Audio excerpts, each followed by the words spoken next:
Paranormal State Radio Network. That is right, Andrew. This is the Midnight Ocean Radio Show and a podcast. Howdy. As we start another week here. And I am your host, Jeff Norton of the Midnight Ocean. I am your captain of tonight's ship. I'm going to be actually captain and navigator tonight. We're putting together a very special show for you. This is one that I've been wanting to do for quite some time. Haven't had the opportunity because we've had some great guests on the show, as you guys know, avid listeners. If you're new to the Midnight Ocean, please, if you're watching us on YouTube, make sure you hit that ever most important subscribe button. If you are watching us live on Facebook Live, that's right, we are live on Facebook. We got that service set up over the weekend. Let me know how it is working for you. Now, the best way to communicate to us, as always, is through YouTube. We monitor the YouTube chat channel, and we have a few rules for those that don't know, that have not been with us for a while. But we do have some new rules, and we'll go over those in a little bit. But also, for those who are first-time listeners, we also have a way that you can communicate with us directly through text messaging. That's right. You can use your cellular phone service. Now, of course, all rates apply. If you don't have one of those all or nothing plans, we highly recommend that you do that. Let me check in here. We got a lot of moving parts on this ship today, and I'm the only captain. No guest. Nope. It's just me and you. Me and you. We're going to be taking listener calls throughout the evening. We'll get those numbers queued up here in a little bit. But for those who want to use our new text messaging or SMS service, our SMS number, do not call it. I will not answer. It's SMS text messaging only. It is 786-574-3652. That's 786-574-3652. Put that in your contact list for the Midnight Ocean, and you can send us messages throughout the show. We'll try to answer them. Make it appropriate, please. We just ask that you guys keep it clean. Keep it clean. Now, on that note, talking about some changes here, we also have inside the chat, we've had a few problems. Adults not acting quite like adults. So we've implemented a new rule, and we do have moderators that are there now. I see them in there now. If you come into the chat room and you attack someone personally, you're gone. Plain and simple. You're gone. Moderators, he has his finger on the button. The other part of it, too, is if you respond to such attack. I know it is hard not to respond to an attack. I know it is. But if you respond to the attack, you're gone as well. And that is enough said about that. So keep it classy, people. Wow. Tonight's show, what we have lined up for those joining us on Facebook. Like I said, this is new to us, so please bear with us as we learn this technology as well. So now we're simulcast not only to YouTube, but we are also simulcast to Facebook. And we're going to be adding 5 other channels. That's right, 5 other video channels here in the next couple of days. It's going to be incredible. We're getting out there, guys. We are growing. And I want to make sure that we have multiple ways of communicating with you, the listener. That way we can make sure our message gets out unabated. Short of course, the internet being blocked here at the studios. Now, I will tell you, our SMS service is actually provided to us by a great company, just a startup, actually. They got a pretty cool product. It's called Live Ninja. Live Ninja. and that they're providing the SMS service to us tonight. And as always, we are always fueled by the good old Timmy Hortons. The best coffee. I don't want to say cheapest anymore, but the best coffee you'll drink for the price. And if you're within 500 miles of a Jimmy Hortons, Timmy Hortons. Don't even know what I'm drinking. Timmy Hortons. I highly recommend that you take the scenic route and go visit them. Tell them I sent you. Get yourself a dark roast and also a Danish, of course. Good stuff. Good stuff. Well, tonight's going to be a little bit different format than what you guys are used to. I know you guys are wanting those high-powered guests, but no, you are stuck with me all night tonight. And also, of course, the listeners. We're going to be taking listener calls throughout the evening. But tonight is a compilation. Basically, what I wanted to do is, we have a lot of new people to the paranormal movement. A lot of people, believe it or not, I will say that over 80% of our listeners have never heard of Art Bell. It's crazy.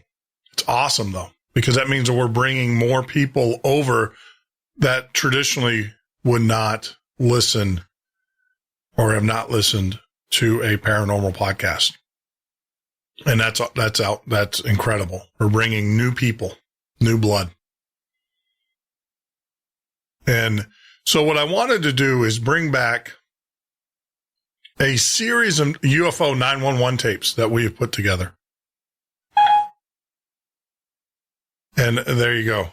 Siri. Let's see. I found something on the web about his on your phone 911 tape. Check it out. Siri is obviously going to have her own mind today. Let me silence her. And that's crazy because I have her silenced. And yet she still, just lets you know Big Brother's always listening. I will tell you, I have the Amazon Prime and I watch it. I watch that quite intensively to see what they're sending out. And I will tell you that Amazon Prime only sends out pings to say, hey, I'm here. And when you do the keyword Siri, I am finding out, sends out everything. So Apple, shame on you. But it's okay. Because in this Norton household, we tend to say Al-Qaeda bomb a lot. So we're messing up their algorithms. That or we're just going to have a bunch of guys in black suits show up anytime now. But getting back at the matters at hand. So tonight we're going to be playing several different tapes of 911 dispatchers. Now, what we've done is that we've gotten a hold of these tapes through the work. And, I don't want to take credit for the work because I think credit is due to this young man, Kenny Young. Kenny Young was a well-known UFO researcher that was taken away from us way too soon.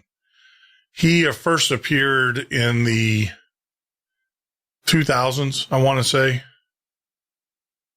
on the Art Bell show. He was one of the ones that got me involved, especially in the ufology side of it. But yes, he, through Freedom of Information, all of these tapes have been obtained legally through Freedom of Information Act requests. And so they are legit.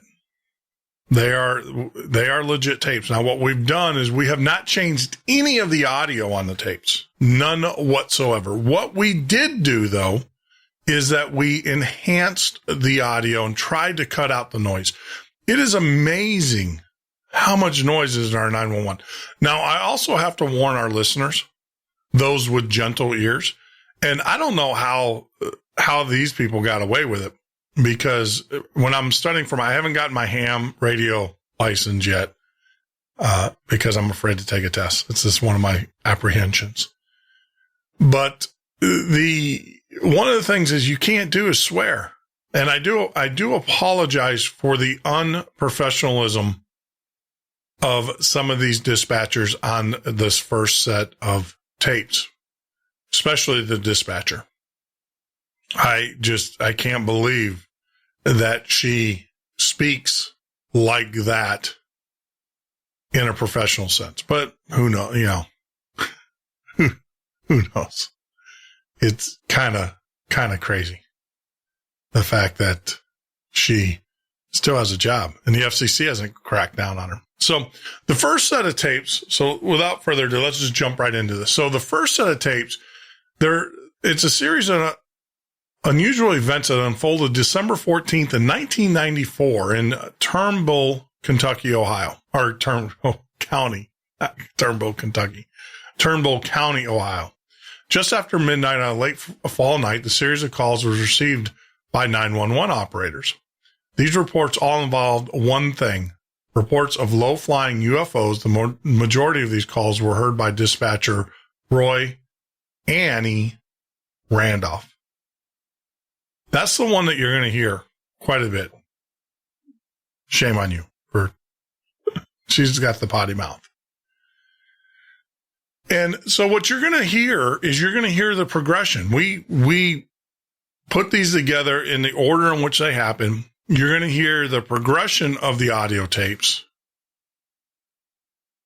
and the conversation as they start to realize at first they're going to think it's a joke.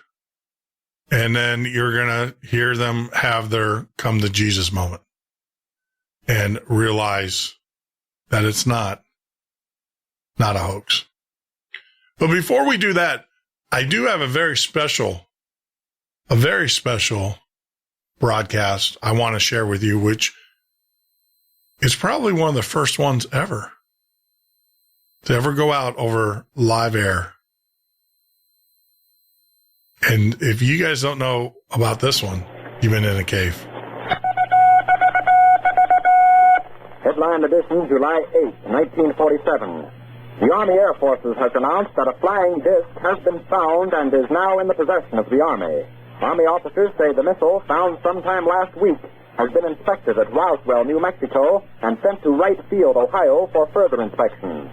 Russia has demanded UN action to get all foreign military personnel out of Greece. Southern salt coal operators have not yet reached agreement with John L. Lewis, but the rest of the salt coal industry has resumed production. The House of Representatives has passed the tax reduction bill by more than the 2/3, which would be required to override a veto. There you go. In addition, we'll bring you special reports and interviews. That was the AP. You want to say the UFO that was heard around the world? That was the original broadcast of the supposed flying disc that landed in Roswell, New Mexico. So without further ado, like I said, as promised, I'm getting it queued up here. We will start the Turnbull, Ohio Turnbull, 1994 UFO incident.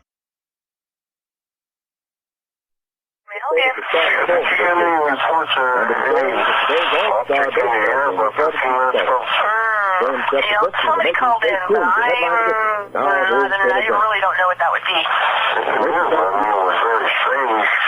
Okay. Looked like a back end of like one of them fighter planes, like a plane coming out the back. Okay. Was it just like moving at a slow rate of speed? It wasn't slowly, it was fastly, but it was coming down. It was coming down? Yeah. Like straight down or at an angle? Like an angle. At an angle? Okay. It was a little freaking, in the back. Okay. Plane. All right. Well, I'll tell you what, we'll check with the air base in Miami and see if they have any report of anything in the area. Yeah, okay, thank you. Okay. Right. Bye-bye. 996. We have a report by CC. Actually, 2 calls in of a vehicle in the sky. Unknown object above Sampson Drive. Have you noticed anything?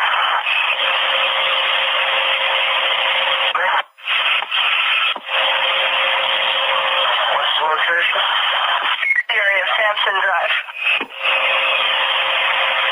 North or south? Sir, he just advised in the air, in the sky. He didn't advise direction. 998. 998, Ted. Did he give you a description of the object? Public service, sir. I'll give you further. Gotcha.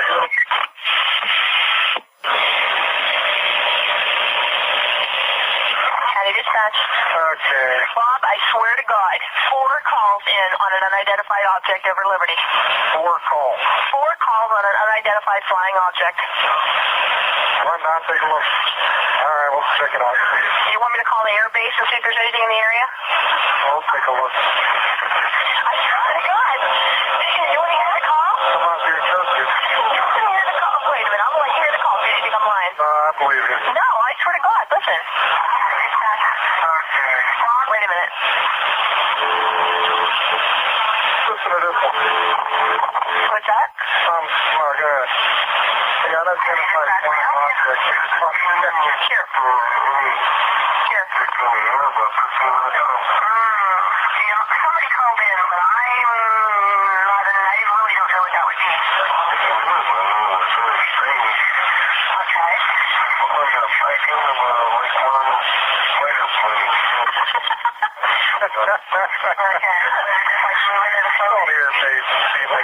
I'm stroking the hell out of this guy with it moving in slower at his feet and it gets directly down. Oh, it started freaking panic. You guys got freaking UFOs over there? Yeah, that's come big on the box in town. Huh? That's a box. So I'm going to pause it right there and kind of talk to you. It's very important that you kind of understand. I mean, this falls in line with human nature, right? You're a dispatcher late at night working late shift. You hear some pretty crazy things. When I worked in the hospital, they always said full moon nights. Anybody that worked in the hospital can tell you that. You'd see some pretty crazy stuff. And I think it's kind of important to hear this because, of course, it starts out very tongue in cheek. Got some UFOs. They're, going to make some references to some sci-fi shows and things of this, but I can promise you it is going to, as we continue here, it's going to start turning somewhat serious in short order. If Doc is in town. Spock. Oh, you mean like Generation, the Star Trek thing? Smart ass. Maybe I'll tell them they're filming the sequel right here in Liberty. Okay. All right. You let me know. Oh shit, if you get abducted, who am I going to call? Leslie? You'll be Toby. They'd spit his ass so fast out of that friggin' machine. I swear to God, this is our 4th or 5th call on it. All right. Bye-bye.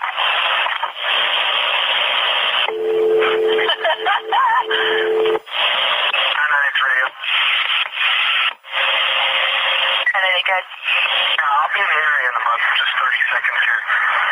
Is that one particular block it's going over, or what area of the Sampson Road drive? Okay. To our knowledge, we've had 4 different calls, and this particular one came over Sampson. Different areas on Sampson itself. They just said in the sky. That's all we have, in the sky. Okay. Well, in the area. Out in the area, checking for an object in the sky. Copy at 30 after.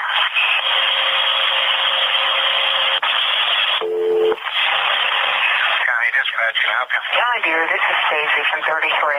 This is going to sound really dumb. I hear Liberty Police are in an area that I got a call about a little bit ago. A woman called, claimed she saw something in the sky. Yeah, you called me a little while ago. Okay. I hear they're out there and they've gotten other calls. Yeah, we finally got one on it somewhere. What the woman told me was on Sampson Drive, like... Now, this announcer, let me give you a little clarity here. So this person that just came in, this is actually with Channel 33. She is the local, she's what they call the desk editor, typically in a newsroom. So her job is to dispatch reporters out in the field. So her job is she would receive the calls and then dispatch the reporters out. So not only now are they people calling the police department, the 911, but they're also calling the local media, Channel 33 there in Ohio. Midway in the block, there's a vacant lot or something. Hold on, I'll let you talk to the Liberty Dispatcher. Okay. help you? Hi there. This is Stacy from 33. Hi, Stacy. How are you? I got one of your... Did you really? This woman was almost... Sorry. She saw something. She told me that the area was like Sampson Drive. There's a vacant field midway through the block. They're telling me this too, but it's probably some weather balloon or something. You know what I mean? They're checking the area, but these UFO calls are getting out of hand. If it was, what the hell did they come to Liberty for? There's no intelligent life in Liberty. Come on. We're telling everybody they're doing a sequel to this, what's that new Star Trek movie? Generation stuff. Bush green, no noise. No noise. It was low flying and took off. Oh, come on. Fifth Avenue. Are you serious? It's driving up Fifth Avenue Extension. Now, nobody... Oh, Christ. Not that. It's flying. It came down and just zooped over it with a big, glowing object. Well, we got 4 calls on it. The last guy said it was a fighter plane. So you tell me that I would do a big news story on the water in Liberty and the effects on the people, because these people are clearly afflicted. But I appreciate the tip. I'll let them know some more on it. I dispatched it because God only knows my luck. It would land here, abduct some people, and I would be in trouble for dispatching. I was impressed because I heard the way you dispatched it, and I said she's trying real hard not to break. And I'm working with the biggest jokers on the force tonight, so it's real hard not to. Lucky. Well, if we do run into a UFO, I swear I will call you personally. Okay? We'll give you an exclusive. Okay. All right. Bye-bye. Bye-bye. County Dispatch now. Liberty Police. Pardon me? Am I calling on Liberty Police? What you need, ma'am? I wonder, did you have anyone call you about a strange plane or airplane or something in the air? Yeah, they're checking it out. Yeah, I just saw it on Sampson Road. Where? On Sampson Drive. Oh, okay. I was coming down Sampson Drive. It looked like it was not, I don't know what it was. It was a flying saucer or what it was. It wasn't an airplane. It was not an airplane. It was down awfully low. Are you the same lady that called Channel 33? No. Okay. All right. You must have had other calls in on it, huh? Yeah, not many, a couple. Yeah. All right, thank you. What did it look like, ma'am? It was like almost like an iridescent color. It was like a bluish purple. It was like a long streak. It almost was like it had fire coming out of the back of it. Okay. Maybe it was. I don't know what it could have been. I know it wasn't an airplane. Okay, ma'am. I'll let them know. All right. All right, ma. 998 radio. Not any good. Yeah. CC stopped me, said it appeared to be hovering about 50 feet off the ground, heading towards Sodom Hutch, and I'm going to be checking that area. It's supposed to be a large object with a lot of lights on it. Sir, I have another report at Sampson Drive, and also we've been advised by a caller to the media. Media informed us it was a blue-green object hovering, no noise. It was in the area of Fifth Avenue Extension. I'll go that. That Fifth Avenue Extension just came in. This is just in now. Now, I want to stop everybody there because they reported it was, and we're going to be taking a break here in a minute. So blue-green. So the tail, an airplane is green-red, not blue. So it's not an aircraft. A lot of people have speculated that it was an aircraft flying, and it was its running lights, but that is not the case. So tonight, like I said, we're going to continue tonight. We're going to finish up with this 911 tape after the break. And then when we get back, we've got the Holland, Michigan incident where I won't tell you, but they have confirmation. in that one. And then we will also then do Edwards Air Force Base radio tower communication with a UFO. But you're listening to the Midnight Ocean radio show and podcast. I am your host, Jeff Norton.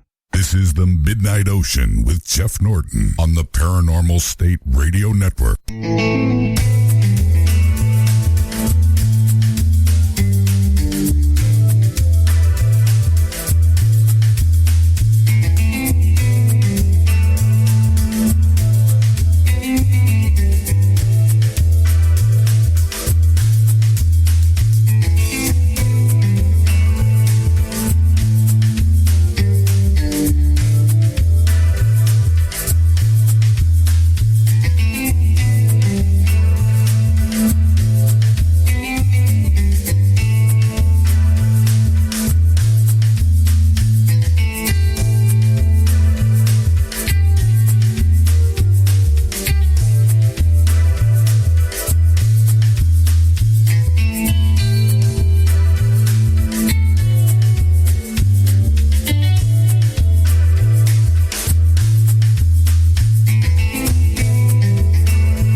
Midnight Ocean with Jeff Norton on the Paranormal State Radio Network.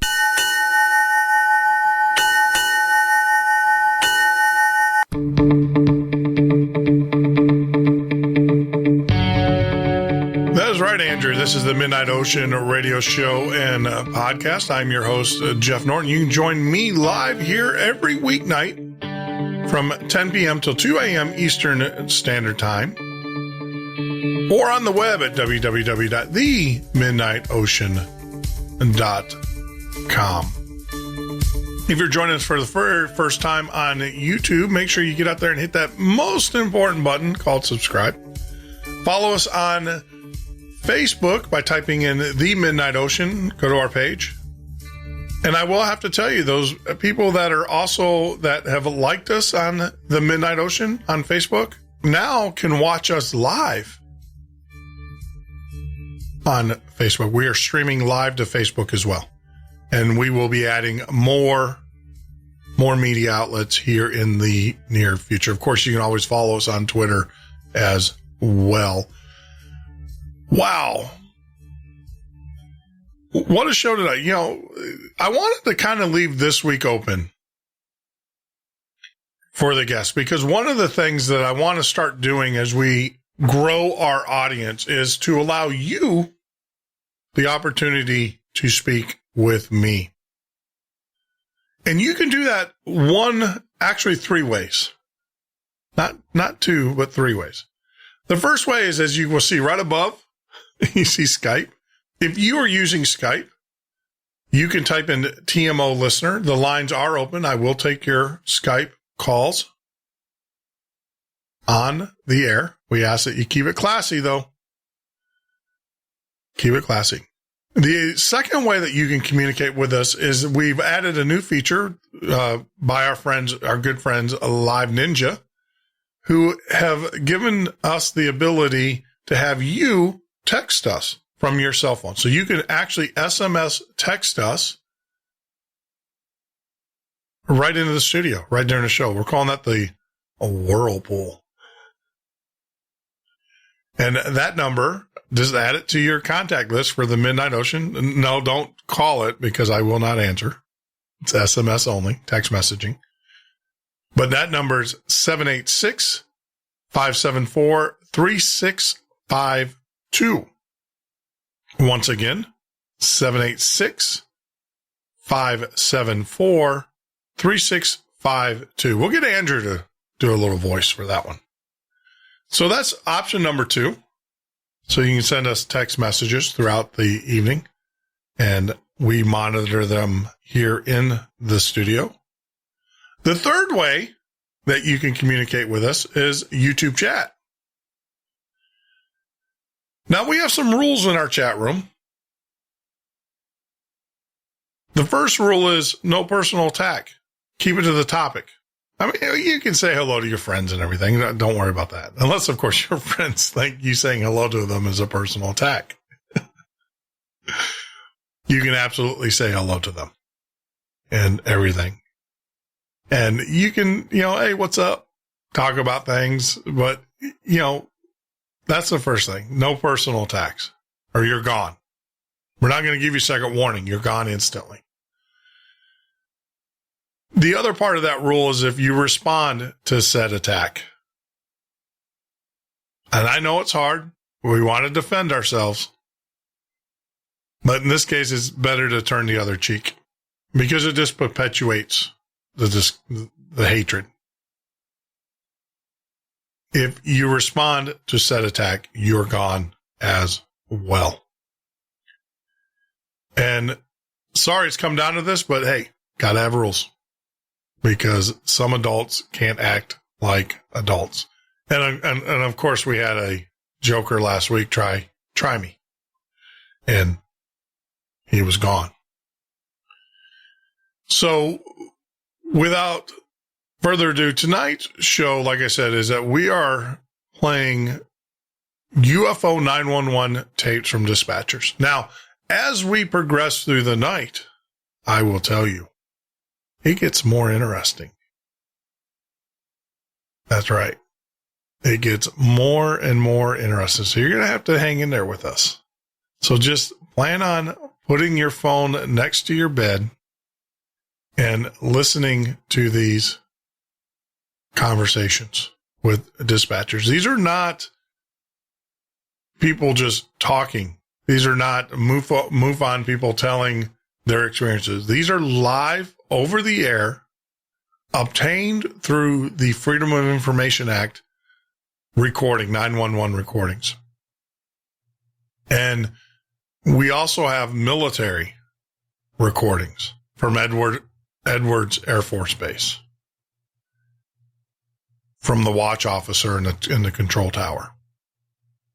We have recordings of pilots as they're flying. We have recordings of astronauts. So sit back, relax, and just enjoy the show.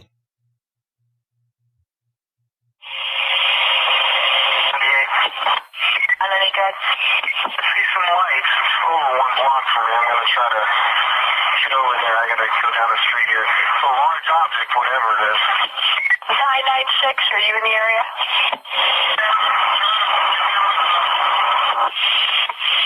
925, do you want to head over to that area? Copy. Repeat your traffic. Copy, I'm in around. Where do you see that, though?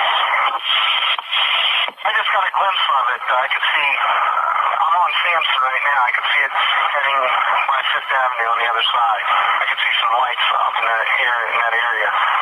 All right. 925 or 998. Should I set my phaser for stun? Yeah, go ahead and do that.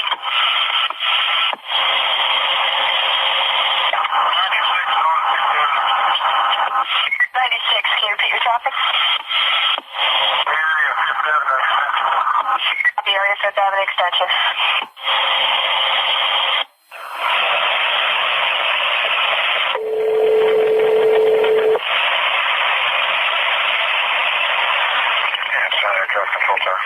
Yes, sir. This is Ryan from Liberty Township Police Department in Yetson, Ohio. We have reported some flying object in our jurisdiction, in our area, above the Sampson Drive 5th Avenue extension area. I could not give you any kind of traffic, direction that would help you know that area. Do you know of anything that should be in our airspace this time, close to the ground? Right This now, is not a prank phone call, I swear. You can call me back to verify. look at the radar scope, and I go 60-mile diameter of Youngstown, and there is nothing out there. Oh, shit. Not even anything up high. We've got five accounts, 5 calls in on this. Yeah. Something's flying in our area and it's low to the ground. Would you be able to monitor like a Cessna or something with a light on it? Well, if it was, do you mean visibly? No, with the radar.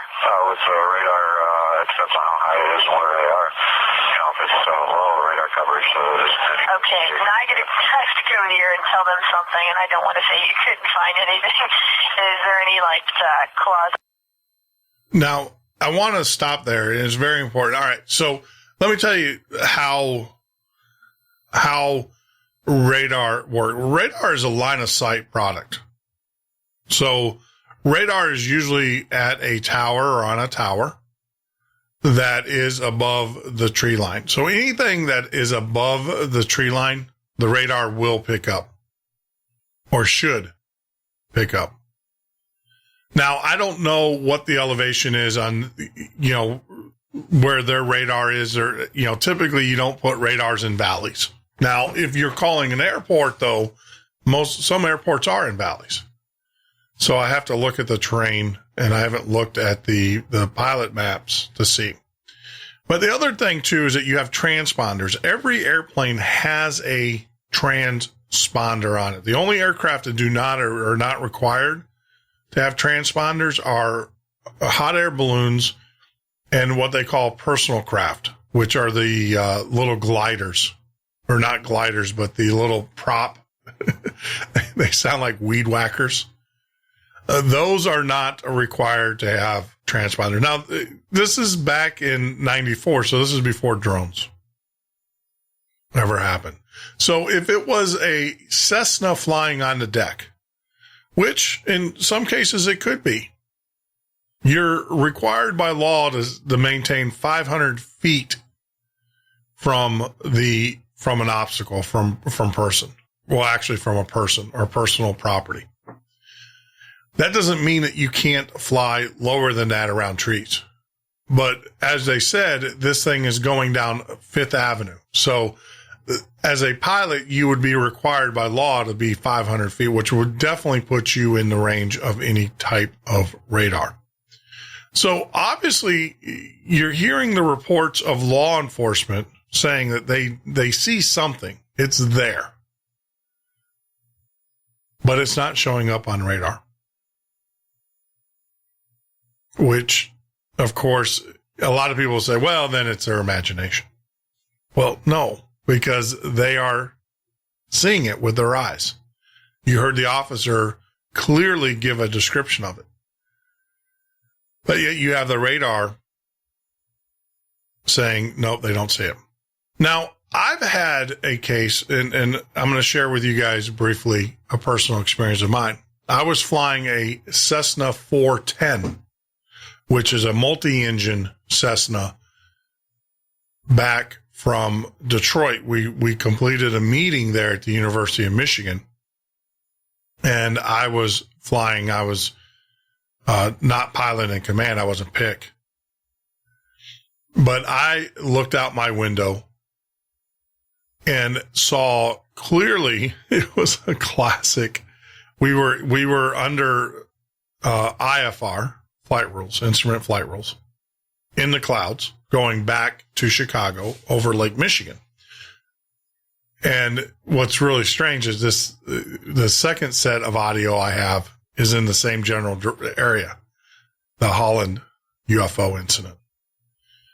And as we were flying back in IFR, I clearly saw a craft moving flying next to us. Now, it wasn't flying right next to us.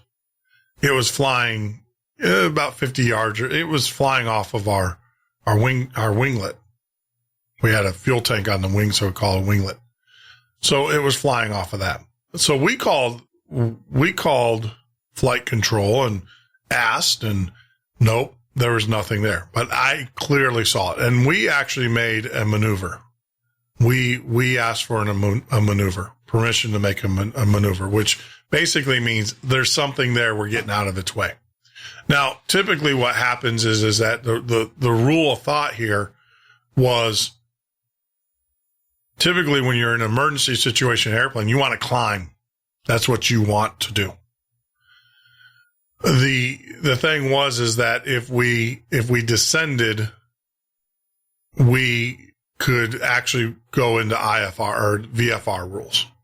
So we can come out of the deck or out of the bottom of the clouds, and then we can be in a visual stance. So we actually asked to descend, which is not common. Typically most pilots will ask to go up because, like I said, you want to have as much distance between you and the ground as possible, especially because that gives you time, especially in an emergency setting. But we moved down. It wasn't a jet. And the reason being is a jet it would stall at the speeds of which we were flying. A jet couldn't fly that slow. It would stall. The other thing is that you would hear a jet engine at its distance. And clearly there was no sound with this thing. So I have experienced an incident where I don't know what it was. I don't want to say, well, it was a UFO in the sense that I didn't know what it is, but I don't want to say it's extraterrestrial. I still think it was terrestrial in nature. I think we had a visitor because there's a long history of stealth fighters shadowing airplanes. A long history. If you read Skunk Works and some of the other books that are out there, you will know that the military used to fly the stealth bombers up underneath passenger airplanes. They would actually fly them down the runways at airports to see if the radar could pick them up and fly them over. So they would, that's how they tested the system. Now that's, illegal to do. There are FAA laws that say that the military can't do that unless, of course, it's an aircraft that doesn't exist. What airplane, right? But there is. Since the San Francisco accident that happened back in the 80s, airplanes, all military airplanes flying in U.S. airspace, regardless of their mission or whatever, have to fly with their transponders on. Little ping devices so everybody knows where they're at. But like I said, if the aircraft technically doesn't exist, then what aircraft, right? Who's going to get in trouble? So I just wanted to share that with you. So the fact that it didn't pick up any type of signature is not unusual. Think about the technology that you're dealing with here. Interdimensional beings, intergalactic beings, whatever the case may be. But I just wanted to share that little tidbit with you because I heard some people criticize this. Well, there's no radar signature. And trust me, in our next set of audios that we're going to have in the Holland, Michigan event, there's clearly radar signals. I might use it. Might be like your personal aircraft or something that might be used at night or something. Could be, it just could be anything. As far as any kind of helicopter traffic, anything down low, they don't have any kind of requirements to. It made no noise. Unless they're coming into the airport here. Okay, so you have no communications with helicopters. It could be something like that. Yeah, it could be a helicopter. Okay. Helicopters particularly. Okay. All right, I'm buying this 100%. But are you, is that location anywhere near a hospital? We are close to a hospital, but the location is away from, as low as they said it was to the ground, it would be approximately 5 miles away from the hospital. We're closer to, that end of town is closer, like, out towards the Vienna line, Vienna Air Base area, and that's what I thought maybe it was related to. Yeah, we haven't had anything going on, nothing coming from that direction. Okay. Half an hour. Then I'm going to guys just go out here northbound, climbed up high, and nothing's going on around here. Okay, I am going to advise you of this. You could take it and file it in your garbage can if you want to. We've got accounts of this. Hold on 1 second for me.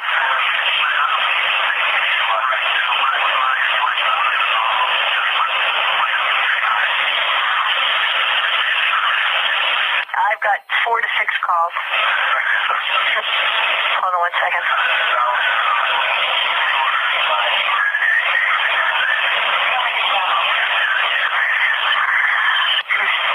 At this time, I've had 4 to 6 calls come in about a lit object, well-lit object, blue-green lights, hovering above the area of Sampson Drive and 5th Avenue. The object was low to the ground, did not make any noise, hovered there for some time, and then continued moving down the 5th Avenue extension road. My unit was out. He caught something he thought was red. Somebody described it as the end of a fighter pilot plane. I don't know what the hell kind of lines of continuum they're drawing here. I don't see any, but this is what I was advised of, so I wanted to call. Okay, well, yeah, we don't, I have a, when I was downstairs in the radar room, I would have to find there was some phone numbers. We have some 800 numbers as far as identified flying object reports and things like that. If you wish, you can call us out during business hours. Like I said, I don't know. I don't see anything out there, nothing on the radar scope. I haven't seen anything, and, we don't really. Now, that's important. I don't know if you heard what the air traffic controller just said there. There's 1-800 numbers. And, I was listening to these audios, and not just this incident, but other incidences.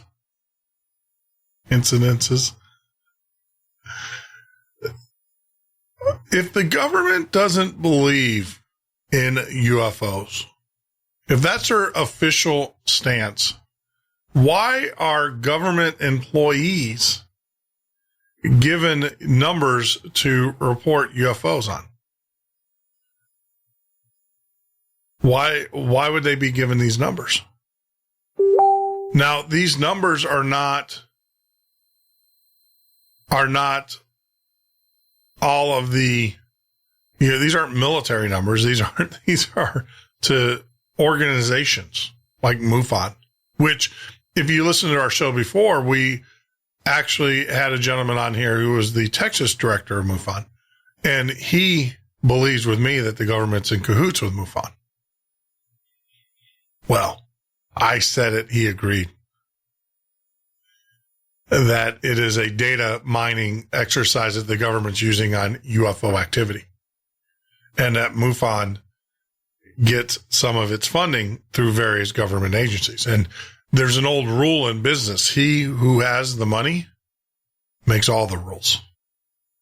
So I just question, though, that little bit where, and you're going to hear these in several of these clips, and not the same clip, but in several different clips that we're going to play throughout the evening, where, well, we have to call this number. There's a number that we have to call. And I thought that was strange in the sense that if the government doesn't believe in UFOs or doesn't want anything to do with it, they close down all these projects related to UFO discovery.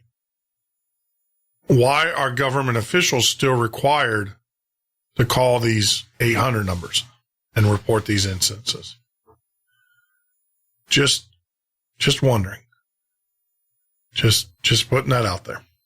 Okay, I thought I'd pass along in case somebody was maybe flying without permission, and, night flying or something like that. I didn't know what was going on, but as long as I've done my job so long, and I don't want to sound like a crackpot, but that's what we've got in so far. Okay, thank you. Bye-bye. 998 radio. 998, good. I'm going to quit. I don't see anything right now. What I saw, I have no idea what I saw. It just might have been just a light up in the sky. I don't know. Yes, service. Copy. 925, good. You may want to advise the surrounding jurisdictions that stopping it here. You just take a couple crossfires. Copy. County dispatch. It's Adam Hutchins Road and Sampson Drive out in Liberty. Yes, ma'am. I wondered if I heard on the scanner where they were looking for that big blue. Right, ma'am. Yeah, did they find anything yet? Not yet. The dispatcher from Liberty Township right now, she's speaking with the air base to see if they have possibly something in the area at this time. Oh, I see. Yeah, I heard on scanner. I thought it was one of the flying saucers since it wasn't very far from the ground. Well, that's why she contacted them in case it would be Did the news media in on that? I beg your pardon? Did they call the news on that? I have no idea. Yeah, I thought I heard in the scanner that they did. But they think it might be from the air base. Right. As I said, the Liberty dispatch is on the phone right now speaking with the air base. They think that's where it's from. Yes. All right. Well, thank you. Okay, ma'am. Bye-bye. We've contacted the FAA administration, and one, they've advised nothing on the radar scope in a 60-mile radius of Youngstown. They did advise they have no communication with any helicopters or any private-owned vehicles, air vehicles.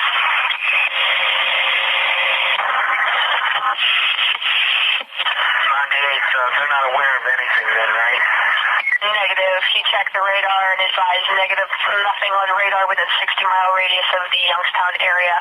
Again, he did verify they have no contact with any helicopter or private-owned vehicles that might be in the area. We are continually getting calls on this, so. What's the area?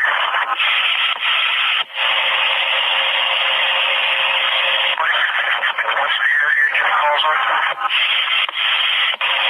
Still Scarcely, Fifth Avenue.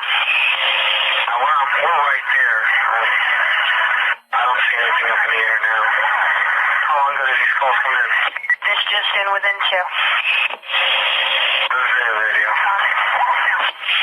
It's only visible to certain people. People with scanners. 98 radio. Dead.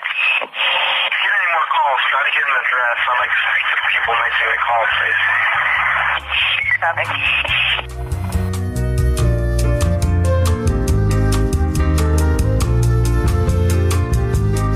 So there you go. We're going to take a quick break at the top of the hour. As you guys all know, we take a 4-minute break. But when we get back, we got more of the Ohio UFO 911 tapes that we're going to be playing.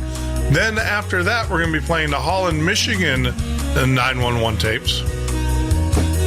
And then we'll wrap the night up with the Edwards Air Force Base. And we also have some different tapes intermixed that we're going to be playing, some pilots, astronauts, and things like that. But you're listening to the Midnight Ocean Radio Show. Join us here every weeknight from 10 p.m. till 2 a.m. Eastern Standard Time. Be back in a few. This is the Midnight Ocean with Jeff Norton on the Paranormal State Radio Network.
That is right, Andrew. This is the Midnight Ocean Radio Show and a podcast. Welcome all those that are joining us for the first time on Facebook through our Facebook Live, and also you guys on YouTube, and of course, everybody that's listening to us on Spreaker and all the various radio stations and refeeds out there. This is the Midnight Ocean Radio Show and Podcast. I am your host, Jeff Norton. Now, I'll tell you, this is something unique for us tonight. Something that I've been wanting to do for a while. For those that are new here, yes, normally we do have guests, and we will have guests throughout the week. But this week is kind of kicking off our ufology week here at the Midnight Ocean. So this week will all revolve around alien abduction, ufology, UFOs, sightings, all of those things. And we do have a slew of great guests lined up, not telling you who they are in advance. They're special guests. Some people that you guys know and you have heard of. So tell your friends, check us out, come back during the week and listen to our show. Now, if you are unable to join us live, because I do understand that it's late at night, you can always download our iPhone app, certified by Apple, and also Android and Google Play. You can go there one or two ways. You can actually go to our website, themidnightocean.com, and click on the link, and it'll take you right to the App Store or to Google Play. Or, of course, you can go to the App Store or Google Play and type in The Midnight Ocean, and we will appear in our application there. And what's really cool about the app is that it not only has all of our old shows, but it also has our live shows at the same time. How cool is that? We're getting there in technology. The other thing, too, is our goal here is to be accessible to all of our listeners. And we have one of three ways that you can communicate with us currently. We are, when we complete our full-blown studio renovation, which, to be honest with you, probably won't happen until the first of the year, thereabouts. But until then, you can reach us on Skype by typing in TMO Listener. That's TMO Listener, or the Midnight Ocean. That will take you to the Skype line. Make sure you hit the Skype, the listener line, not the guest line. You can SMS message us. That has been provided to us by our good friends over at Live Ninja. New company, new product. Pretty cool. It's our SMS. Just put us in your contact list. It's 786-574-3652. That's 786-574-3652. Send us a personal text message, and we will respond to you live on the air. The third way you can reach us is actually through the chat room on YouTube. If you go out there to YouTube chat, we will definitely allow you to chat with us. We only have two rules in the chat room, though. No personal attacks. If you attack someone personally, you're gone. And if you respond to said attack, you're gone. The moderators are there. They are watching. And we have a way of knowing and blocking you. We want to keep it classy, people, and such. So that is the two or the three ways that you can reach out to us currently during the show. Love to hear from you. If you see the Skype line, which it is, it says Skype, TMO Listener. That means the lines are open. You can call in and ask your question and get on the air. Now, tonight's show is very unique in the sense that it's not a normal show for us. We usually have guests lined up, but I wanted to kick this show off with a little bit of preference for the week, UFOs. What we have done, or what I've done, is I've collected some of the most popular UFO 911 tapes. These are not individuals talking about UFOs, round people sitting around talking about UFOs and blah, blah, blah, blah. These are actual 911 police officers, sworn officers, skeptics, and you hear a lot of them during the transmissions, who then become believers. So we've got a lot to plow through tonight before Assange releases the Hillary documents at 3 a.m. So without further ado, because I definitely want to listen to that one, but without further ado, let's get back to the Ohio UFO. Now, to give you guys some background on this one, this is a tape that was actually recorded in Trumbull County, Ohio in 1994. We have a lot of listeners from Ohio, so you guys probably know where that's at. Just after midnight and late fall night, the series of calls was received by 911 operators. This report all involved one thing, report of a low-flying UFO. The majority of these calls were heard by dispatcher Roy Ann Randolph was her name. And so let's get back, because we got a lot to cover tonight. Not any good. We got a service for a few minutes. I have to gather my thoughts. Happy gathering 58.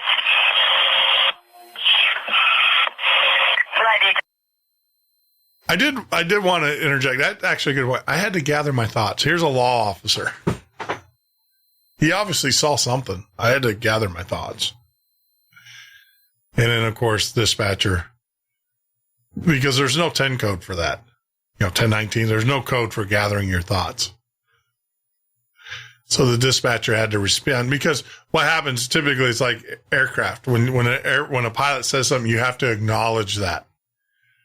So of course you heard the dispatcher say gathering thoughts. But that's kind of unique. The fact that, you have a sworn officer saying, look, I got to take a break here. I got to gather my thoughts. I've always said it's not what they say, it's what they don't say that you need to listen for. Yeah, I'm okay now. I'll be back in service. 59. I'll also be in service. Vegas, Arkansas, this time. Okay, your time to your accident, 23:20, 23:20.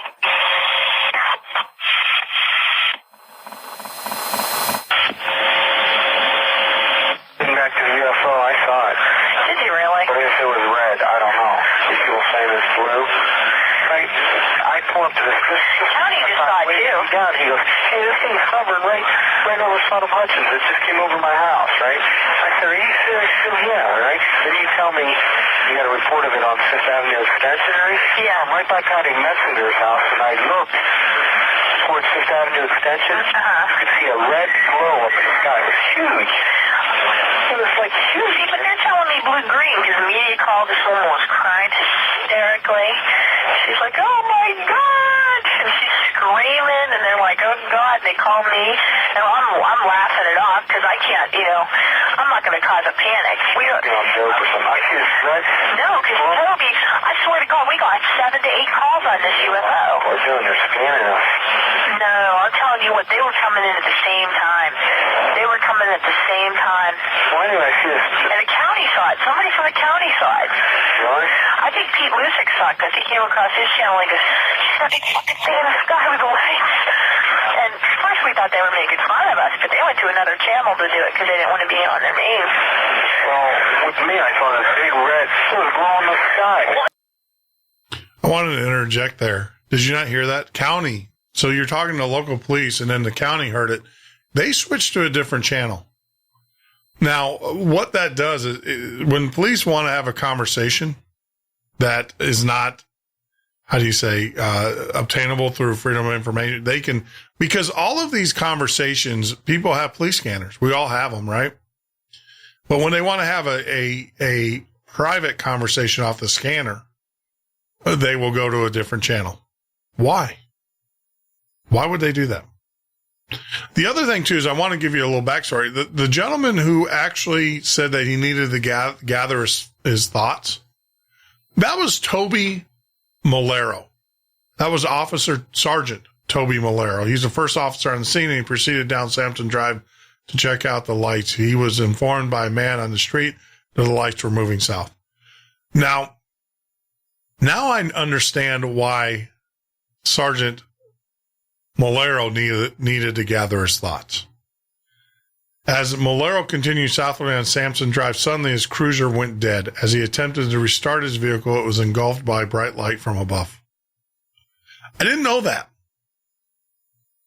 I was doing some research and pulled that up.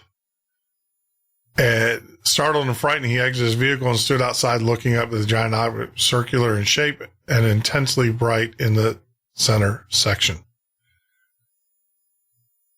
After about 30 seconds, the giant object, I'm actually reading this from the MUFON report.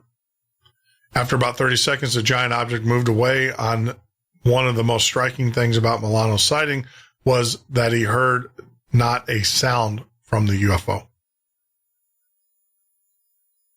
So there you go. That's why he needed to gather his thoughts. Didn't know that. Didn't know that. I actually learned something myself during this broadcast. Let's continue. That's what the guy said. He said it looked like fighter pilot lights in the back of the tail of a bomber. Yeah, that's what it looked like. And I said, well, maybe it's a weather balloon. Well, I called up, and Toby, I swear to you, I was laughing it off, and I thought, well, he's going to say weather balloon or something, but he says, no, I don't. He goes, we have nothing. Because we have, and he's trying to give me numbers to report it, and I'm saying, no. I don't want any numbers. He's going, well, he goes, I don't have anything in a 16-mile radius of Youngstown. He goes, I'm looking at the radar right now.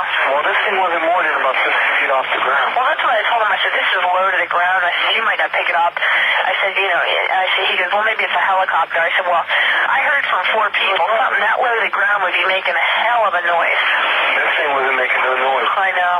Because I rolled down, when I saw the glow, I rolled down my window, I didn't hear a sound. The only sound I heard was my car.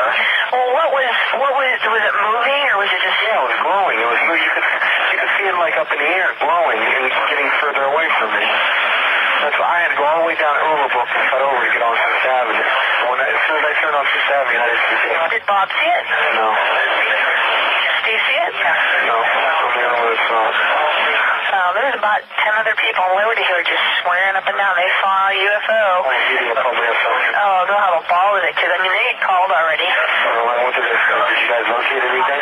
Yeah, well, they're like, if people are serious, they're very upset. And I'm like, well, it's got to be a weather balloon or something. And I knew it wasn't a weather balloon because they, FAA would know about it. You said it was green and blue lights?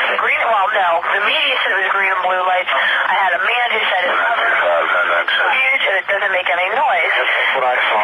And I said, could it be like a weather balloon? He goes, no. He goes, these lights are incredibly bright.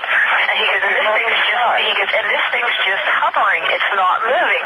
And I said, well, maybe it's a private plane or something. This thing, whatever it was, lit up. Literally lit up. You could stand, if you were underneath it, you could see it would be like daylight, but red light. Well, I logged it. I know this is coming back up. I know everybody and their brother's going to be calling tomorrow. And I'm like, I logged it. I saw it. Oh, my God. No, I didn't like you saw it. But you know what? Don't be pulling that tape. We're all going to get our asses shucked. You watch federal government will come on here and go, okay, we're going, little green men, Santa Claus, flying Christmas tree, all this shit on the channel. We're all going to get our asses in a grinder. Maybe I want to. So, I don't know. If it was a UFO, it's logged, But, you saw it. If you... Well, what did you think it was? What did you really think it was? I don't know. I didn't hear me. I came across it. So whatever it is, it's big. I know you play. I know you joke around. That's what I said. I wasn't joking. I was not joking. For a minute, it didn't sound like you were. You were laughing, and then all of a sudden you weren't laughing. And I thought, well, maybe he's trying to make me, think there's really this UFO there. And I was like, oh. No, I wasn't joking. I saw the light. I saw a large red light up. Hold on 1 second. Howling guy, I think somebody UFO expert. He wants to talk to me. You want me to let you go? Yeah, all right. I'll talk to you. Okay, sweetheart. Take care. Bye-bye. County Dispatch, may I help you? Yeah, this is Alan 433. Hey, 433. How you doing? Yeah, pretty good. Liberty was spotting earlier. Oh, cut it out. No, I'm serious. We've been watching it for about 10 minutes now. Your ass. No, I'm serious. Man. Go straight out your door. Hold on. You can't hide. Where's it at? at? I'm on Henhide, okay? Come get me. I want to go see this. Is it outside? Can I, see it from here? Oh, you'll see it. I can't believe plug into me. All right, I'm going to go out and look at it now. All right, you're up high enough. It's straight east of you. It's east of me? Straight east of you. Look straight up. Which way do I go when I... Okay, I'm up. You know where King Drive is across from the hospital? Plug in for me. I'm going to go out. Liberty. Get Howard and Liberty. I'm going to run out. Stay on the phone. Okay. Okay, I'm coming back. I'll tell you if I see it. Okay. Okay.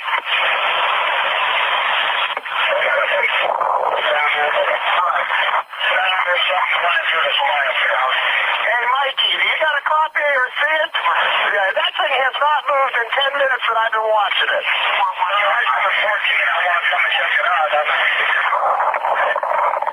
Come up on Henhide and start south off of King's Grave if you're on Henhide. Come on down, you'll see me parked. I've been watching this thing through my binoculars. I can't quite make it out. It changes colors from white to red to green. You know, those are colors of planes, but the sucker has not moved. It hasn't gone any direction since I've been watching. It's a good 10 minutes. Yeah, it's an alien, all right. Prove it. Hello. She went outside, too, back in a minute. Okay. I couldn't believe it. I was just sitting by my house, and I looked over, laughingly thinking, because we had one 2 weeks ago. And I looked over, and I said, oh, here's a plane coming in to land, because I'm used to seeing those. This thing has not moved in 10 minutes. And it's too bright and too low, and it changes colors to be a star. It's an alien that came down to steal our Christmas present. Yeah, I wish. Hang on a It's second. Santa Claus. Go ahead, 429.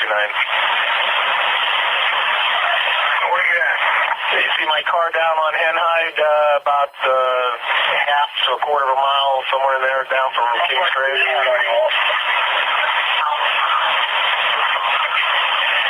Okay, you get a pretty good view out here on King's Grave. How a little bit further. Okay, you see it? I got a perfect view where I'm at. I just can't quite make it out through my binoculars. I got him in my headset. You got a 14? Right, I'm on public service too, so hang on, I'm trying to juggle mics.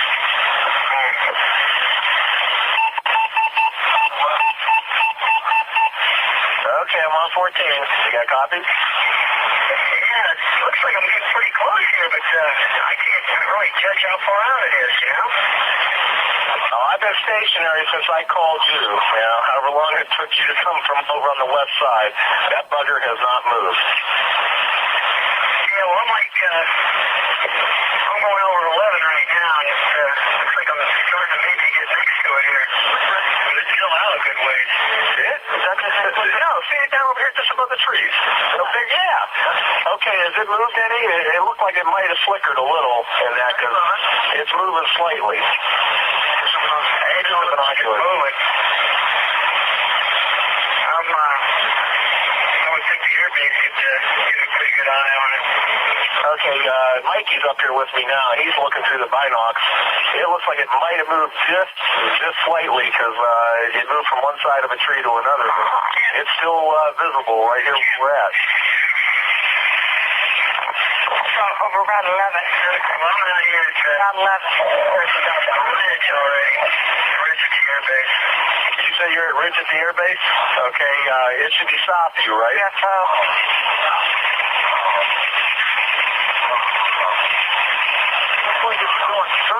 Look like it's doing circles? Yeah. But, it's moving. What area is it in? Huh? What area? Hang on one second. Davey. So what area do you think it's in now?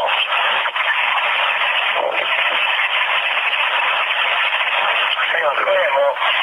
Okay, where you're at and where I'm at, I'm about half a mile south of King's Grave on Henhide. Henhide, half a mile south of King's Grave. It's still a little bit south of me, so where are you at as far as on Ridge Road? You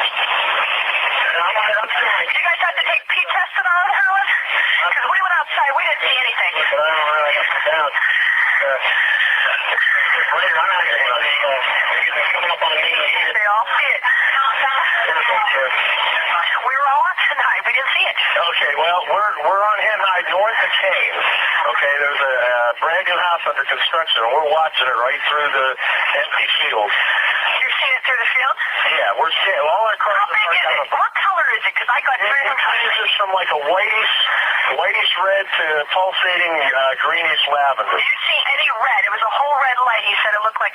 Well, from the distance, I mean, I can't tell. My binoculars are a cheap set of binoculars. I thought I saw some red. Let me check with Dave from his angle. Did you see red and green on it? Hey, Dave, from your angle, I'll call the airport. pulsating red and green? I'm telling you, we went outside, we didn't see anything. Yeah, what? I'm calling the air base again. Okay. Hold on, stay on the line. I'd gladly come down, pick you up in the car and bring you. I want to see it. Come get me. All right. Come get me. All right. I'll be outside. All right. Okay. All right. I need a break. He's going to take me to see it. I don't believe this. Where's the number I had before? Here it is.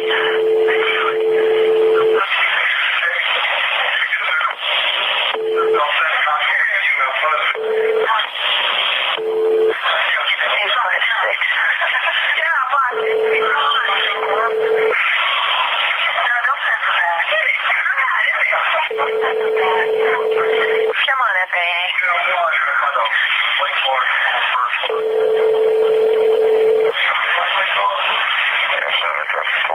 Yes, sir. This is Rain again from the center here in the 911 center. I called you about Liberty Township. The darn thing is in Howland Township now, and it's hovering over a site. Did you show anything at all on your radar screen in the Warren area?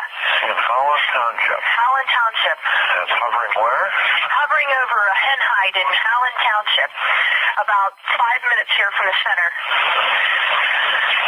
They're seeing this. They're watching this thing. It goes 50 feet from the ground. There's blue and green lights. Some people say they see a red holding light. Hovers about 50 feet from the ground with no noise. We've had this all night. Here, looking to the west. Yeah, I don't see anything. I'm 70 feet in the air. I'm going about to look for this right now. My unit's coming out here. Tell me when he's out here. Okay, let me get a pair of binoculars. Let me call Can you check that? Let me give you a number to contact, 675-2549. Okay. All right? All right. All right. I'm going to look at it now myself. All right. Bye-bye. Talking about the thing that looked like a UFO or whatever? Who was it? That was a joke. That was a joke. No, we've had... we know. That's what it was. We got 8 calls earlier. Yeah, Liberty was telling us about it. Yeah. And we got calls last night on it, too. He told, I said something to Pete. I said, yeah, it's probably altered. How's the UFO going to be detected on radar when it's itself?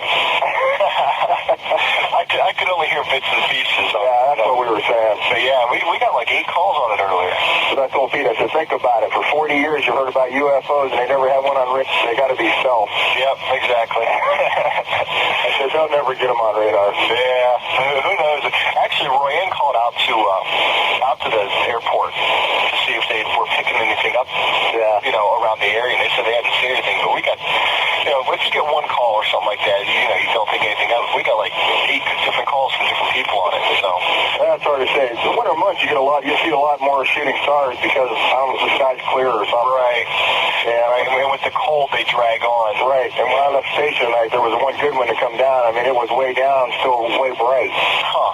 And that's what he was just joking about that because I told him I saw that shooting star. Yeah.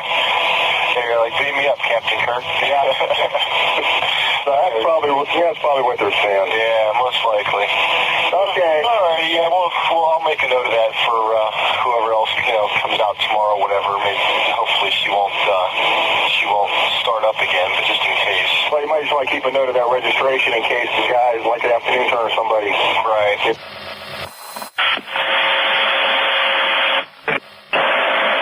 County dispatch. Yeah, is that a UFO they're looking for? Huh? Is that a UFO they're looking for? Who's this? This is Milton at the jail. Oh, yeah. Yeah, seriously. We got like 8 calls on it earlier. You gotta be shit. No, it's fine. Hey, Leslie, would you believe Leslie if she said yes? Isn't it a UFO that we got like 8 calls on earlier today and they're looking at it again? Leslie said yes. It is. Shit. No, we got calls earlier tonight on it. And a couple different people, the officers said they saw it, and one of the Howland officers just said he saw it at King's Grave and Hen Hide, hovering there for like 10 minutes. So So who knows? It's pretty messed up. We got reports on some last night. We got reports on. Now, the gentleman that you're just hearing here that just came in, that is actually the lieutenant who's been listening to this broadcast, not this broadcast, but the 911s on his scanners. So now the lieutenant, it's very important that you understand that this is Lieutenant James Baker. He's been monitoring what's going on. And so he's going to go out and take a look at himself, which is interesting because he actually is one of the most credible witnesses. Not saying that the other officers didn't experience this, but when we get back from this break, we'll take a 4-minute break. When we get back, we're going to continue, and you're going to actually hear Lieutenant James Baker tell you what he saw. This is the Midnight Ocean Radio Show and Podcast. I am your host, Jeff Norton. Join me here every weeknight from 10 p.m. till 2 a.m. This is the Midnight Ocean with Jeff Norton on the Paranormal State Radio Network.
Midnight Ocean with Jeff Norton on the Paranormal State Radio Network.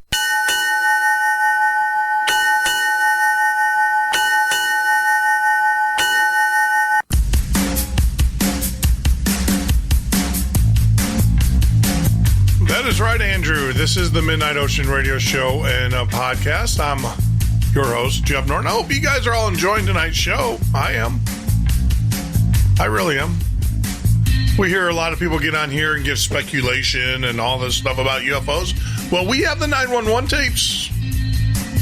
You can hear it live. You can hear it unedited. We have enhanced the audio so it fits a little bit better under broadcast, but we have not changed any of the audio, and we're not going to change it. We haven't changed any of the sequence or anything, as we are playing 911 tapes on UFO sightings right here at the Midnight Ocean Radio Show. Tell your friends, tell your family about us. That helps us out tremendously as we grow our show. I know some of you guys were looking for a guest tonight, but no, just me and you and me. I still haven't figured out where that song come from. I didn't know it's not a Barry Manilow song. But, it's not the Fenway song. So happy together. It's not it. Yeah, I think maybe it is. Who knows? Who cares? But, tonight we are talking UFOs. We are sharing with you 911 audio tapes in their entirety, unedited in format, but we did enhance the audio and take out some of the noise. And I also want to apologize for some of the swearing that is in the audio. Didn't want to take that out, didn't want to bleep it out and everything, but it didn't get too risque. Just a few words here and there. If you're joining us for the very first time on YouTube, thank you. Hit that ever most important subscribe button. That helps us out tremendously. For those that are joining us on Facebook, tonight is our first Facebook live feed night. Thank you very much for joining us there on Facebook. If you want to find us, of course, you can type in The Midnight Ocean. That's The Midnight Ocean. Go to our Facebook, The Midnight Ocean page, and then you can actually watch us live there. And Facebook is your Facebooking. And, of course, on Twitter at the MN Ocean. We have a lot to get through tonight, and, of course, we never have enough time. So without any more waste, I won't be taking up your time because I know that you didn't come here to listen to me, but you came here to listen to these 911 tapes. Here you go. Oh, but before we go, I want to put something in context here. Right before we went off the break, think about that. Right before we went off the break, we were listening to Lieutenant James Baker of the Brookfield Township Police Department. He's one of the officers monitoring the frantic calls and decided to have a look for himself. He climbed up an abandoned radar tower in the area to get an optimum look at the object. And when he comes back, you're going to hear the next series of tapes is going to be his report back and, of course, some ancillary conversations until he comes back and gives his report. So, all quiet over there tonight? Yeah. So you need to be over here where the interesting things happen. Yeah, I'm going to go outside and take a look. Yeah, we went out from here and couldn't see, but it's hard because there's a lot of lights. You know, I guess one of the hound officers said it was like an area of Henhide and Kings Graysville hovering there for like 10 minutes. A big blue. What was it supposed to be, Rick? Blue and green? Let me see what color it was for. Rick, what was it supposed to be? Blue and green? It's supposed to be blue and green, I guess. Yeah, UFO number on the roll.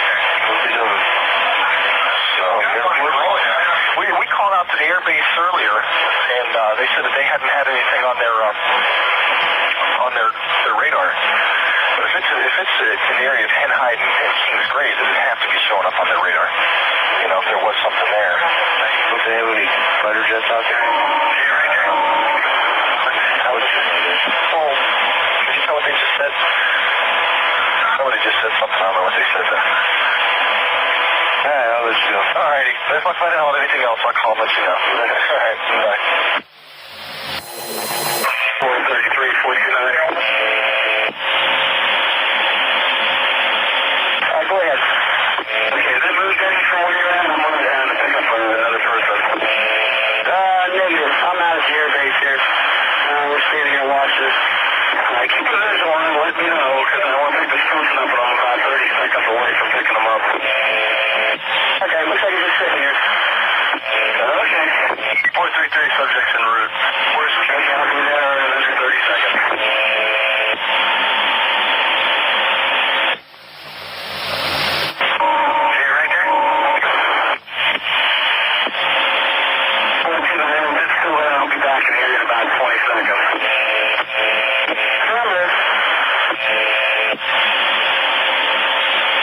Yeah, I got a visual on it.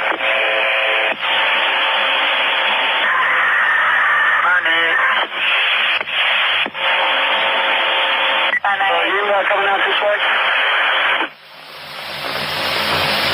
I'm on Old 82, we're east on Old 82, because I got a visual on it down here by the S-curve. Okay.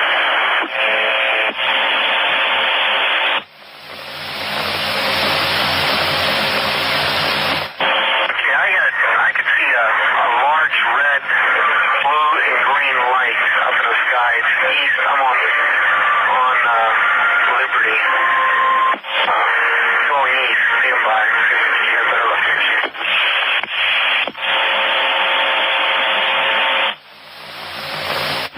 Palm Ravine, it seems like it's going so fast. There's no way to keep up with it. 998 radio. That's what.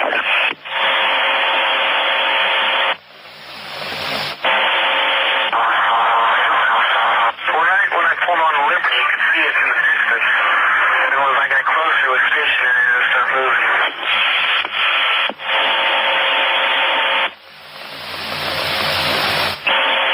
Which Liberty? Liberty off of Belmont. I don't see it now. I'm down on Logan now. I'm going that direction.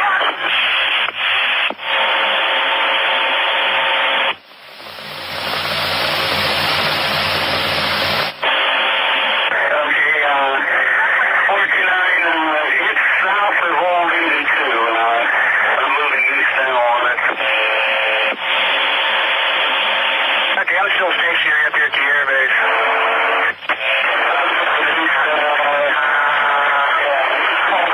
don't see anything else as far as movement other than pulsating. Yeah, that's about all it's doing.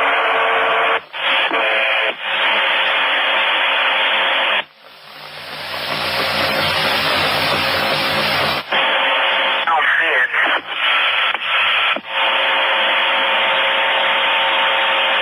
Call the Air Force Base, see what they have going on. Okay, 14, I'm coming up to Belmont, and it's just still south of me. I say it's southeast.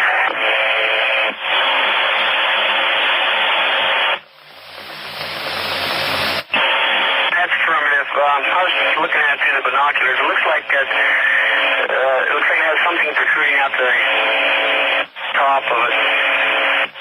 Okay, you must have better binoculars than what I said, because I couldn't quite make it out. I'm going to try to stop on Dawn and see if I can get a better look at it. Okay, does it seem like you're getting closer to it? Yeah, definitely closer than your location, because it's still south of me, southeast of Old 82. Okay.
It's extremely bright. I mean, it's really bright.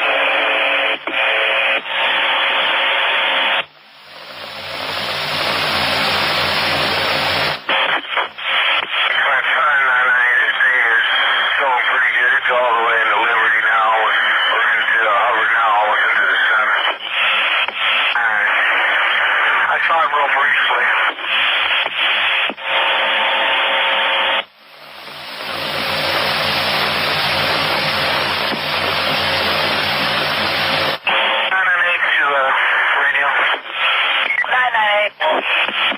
Alan reporting sightings.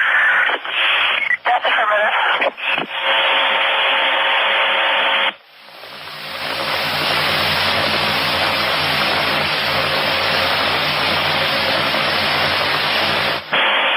Hey, Walter, chase it back north. I want to see this thing. Well, Frank, for how it's going and how far it's visible, you should be able to see it. I'm going to head out to 305 and we'll see if I can get a glimpse of it from there.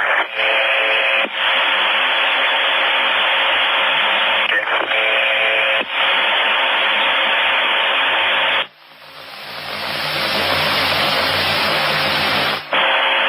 2223 to control.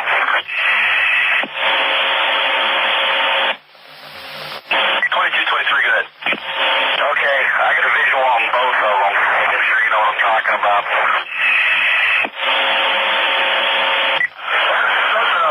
We have multiple departments right now that have sightings on it.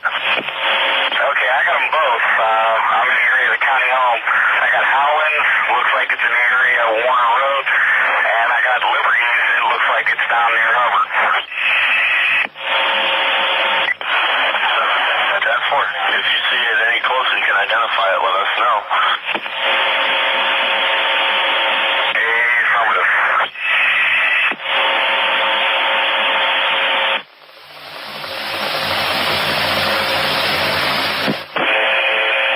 Go ahead. I'm past 24 lumber, still eastbound. It's still southeast of my location.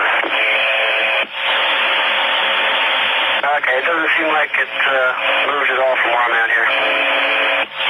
Okay, you out there by yourself, or you got someone out there that's documenting the observation also? Yeah, I'm at the air base. I had the security guard out here. He doesn't know what to make of it either. You want me to get a visual on it? Oh yeah, we can see it from right here.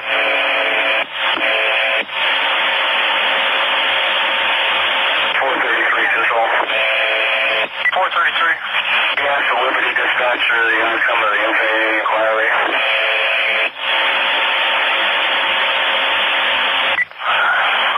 Last check at radar at the airport.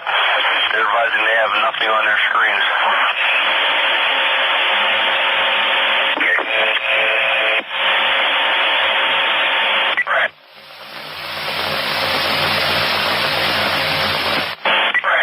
They're probably not going to tell us if there's anything anyway, if it's anything to do with the military. No doubt. Another Hangar 7 happened here in Trumbull County. It's in Brookfield now.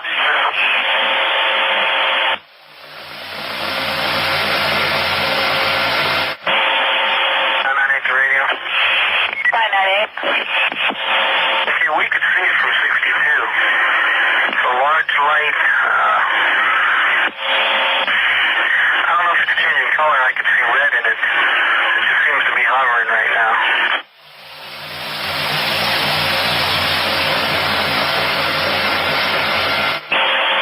Control. Good. The portal will up at the home. I'm going to go up in the tower. 10-4.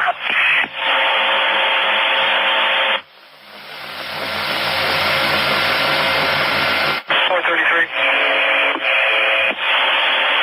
If you're getting from any of the Liberty units or maybe Youngstown, every agency in the county's got a visual on it that I can hear. Right now, control's copying that it's somewhere in Brookfield Township, east of 84 Lumber on Warren Sharon Road. Got a unit at the old county home on Route 7 in Brookfield. Has a visual on it at this time. Looks like it's going southeast.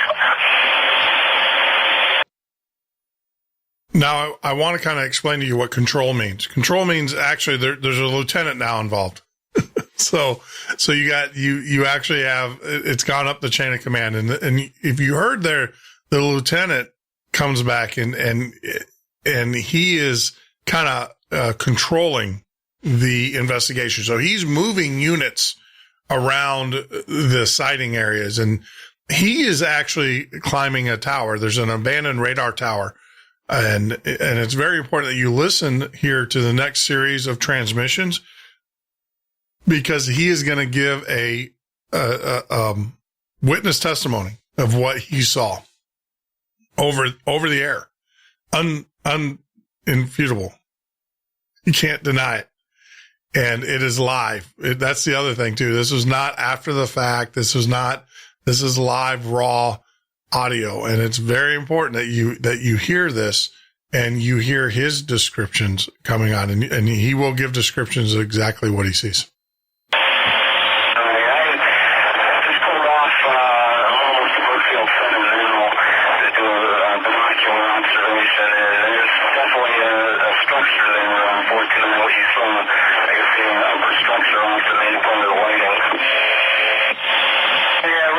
Looks like a little parachute hanging from it. Right, yeah, something with a different color lighting to it. Yeah, right.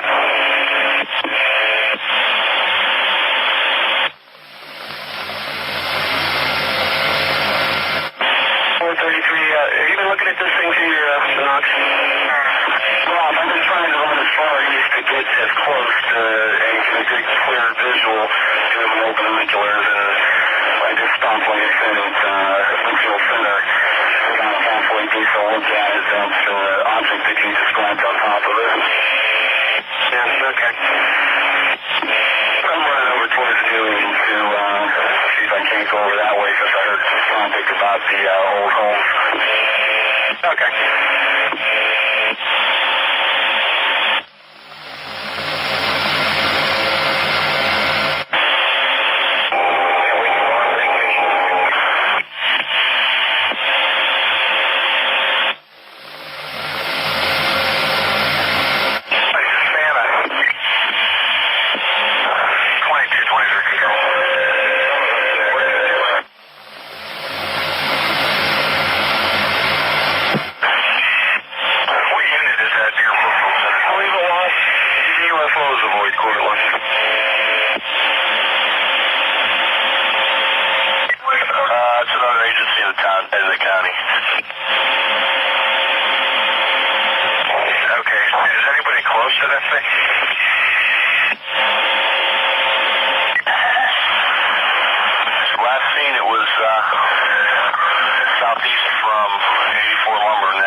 Out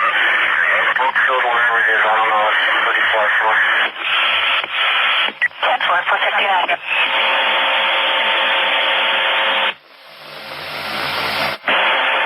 Hey, we going with this white light over top of the airbase? Yeah, that's probably it.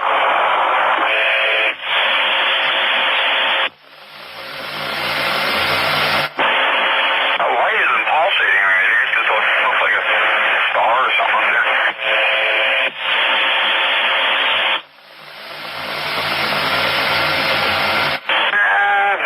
How far are you from the airbase? I'm around with the airbase on 11.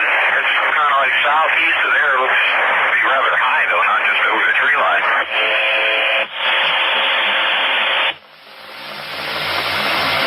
Well, it's not much, probably. And south out this way. Ah, well, I don't have any way to get there. Okay.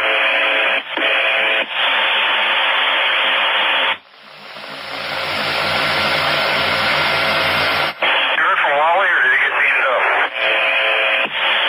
I don't know. I haven't heard.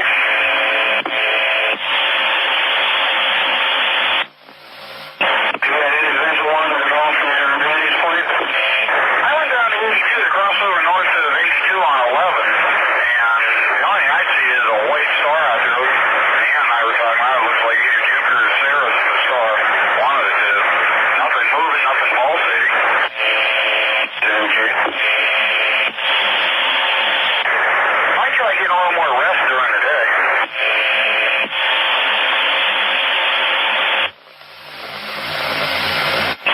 Right.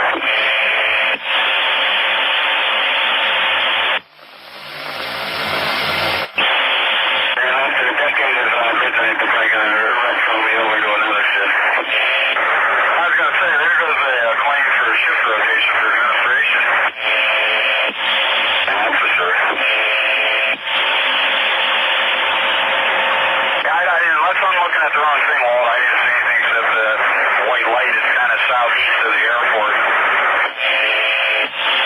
Okay.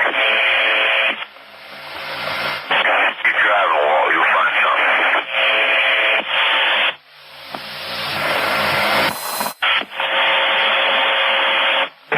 Steve Baker. Yeah. All right, I talked to these guys. Everything's all right. They're going to go back to where they came from. Who? I can see them. Did you see anything? I got them right here. I'm looking at them. What the hell is it? Hold on a second. I got to turn my lights on so I get rear-ended. Okay.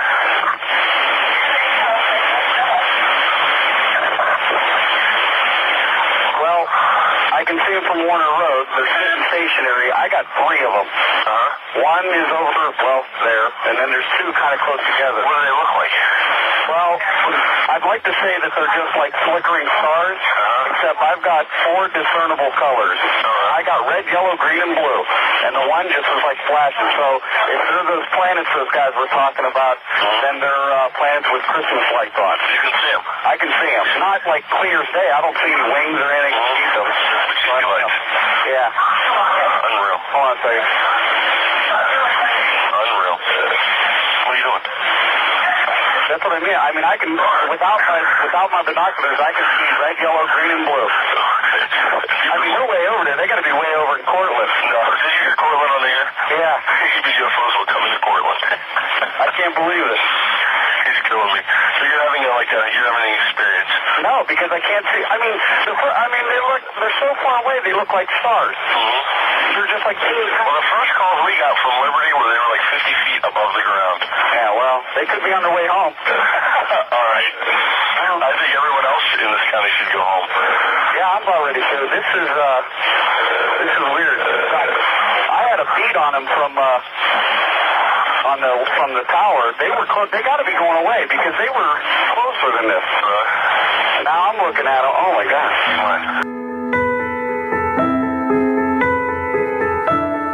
Oh my gosh. We'll be back. Here, we're going to take a quick 4-minute break, and when we get back from the break, we're going to finish up the Tornville UFO 911 calls, and we're going to move into Holland, Michigan. here on the Midnight Ocean. Get over in the chat room. Let me hear what you think. If you want, if you have Skype loaded up, get on Skype, type in TMO listener. Join us on Skype. I'll take your calls live on the air. Let me know what you guys think. Fake? Real? Don't know? Don't care? This is the Midnight Ocean with Jeff Norton on the Paranormal State Radio Network.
That is right, Andrew. This is the Midnight Ocean Radio Show and a podcast. I'm your host, Jeff Norton. You can join us here live every weeknight from 10 p.m. till 2 a.m. Eastern Standard Time as we sail on into the twilight hours. We've got about 5 more minutes left of the Tornville, Ohio 911 tapes, and then we're going to kick on over to Holland, Michigan 911. Which is going to be very interesting. Stay tuned for that. I can give you a little bit of an idea what's coming. They have confirmation. That's right. Not just visual, but electronic confirmation. For those joining us for the first time on YouTube, make sure you hit that ever most important subscribe button. That helps us out tremendously. If you're listening to us for the first time on Facebook, please refeed our show. That helps us. Share our show on your other pages that you might have. We would appreciate that. You guys that are out there in YouTube, I know a lot of you guys are Facebookers. Go out to our Facebook page, The Midnight Ocean, and you'll see the live feed. It would help us out tremendously if you post that on pages that you guys listen to or that you guys own. I know it's a little bit too much to ask, but please help us help you. Tonight is a different format than what we normally do. We normally bring on great guests, but I've been wanting to do this for quite a while, and I didn't think of a better time than now. This week, we're going to be talking about all things UFO. UFOs, tonight's the 911 tapes. Tomorrow's going to be abductions, and you're going to hear abduction stories. It's going to be interesting. Going to be a great conversation. And then on Wednesday, we have a guest that's going to be joining us as well.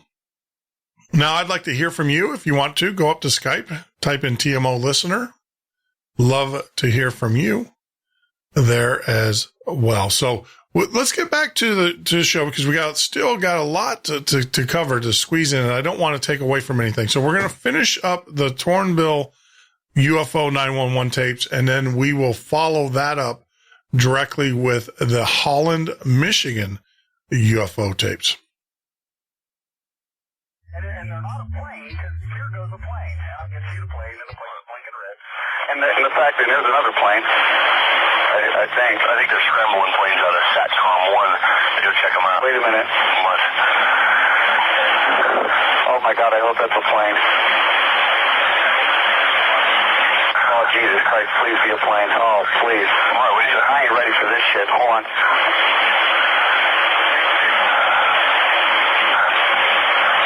Little bitch, where'd you go?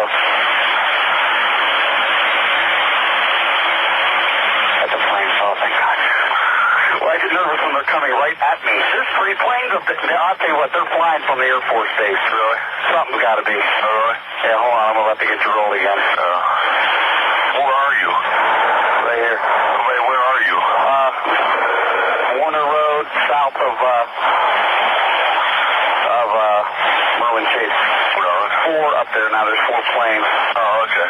What the? No, I mean, the other things are still there.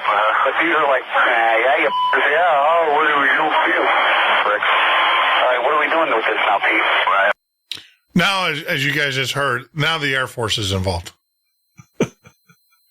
Now you got 4 jets apparently being scrambled from the Air Force Base there. Now, the Air Force Base that they're talking about in Ohio is, let me bring up its information. It is a SAC base, which SAC means that it's one that holds nuclear warheads. And, you know, it's amazing these UFOs tend to hang out around our nuclear arsenals. You guys not notice that? But, so that is one of the theories, but it's from the Youngstown Air Reserve Base. Youngstown Air Reserve Base, which actually is a they said SAC, but I probably suspect it as a TAC base. Let's look. So the Youngstown, I'll look this up as you guys continue to listen to the audio because it's very important that we get through this tonight.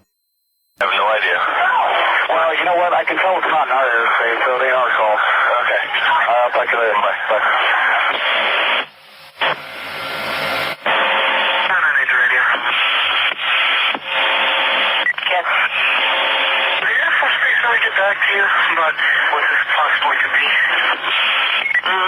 advised, did not show up on the radar.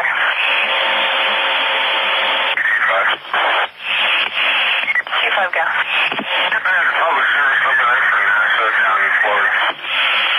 Negative, so we'll check for one.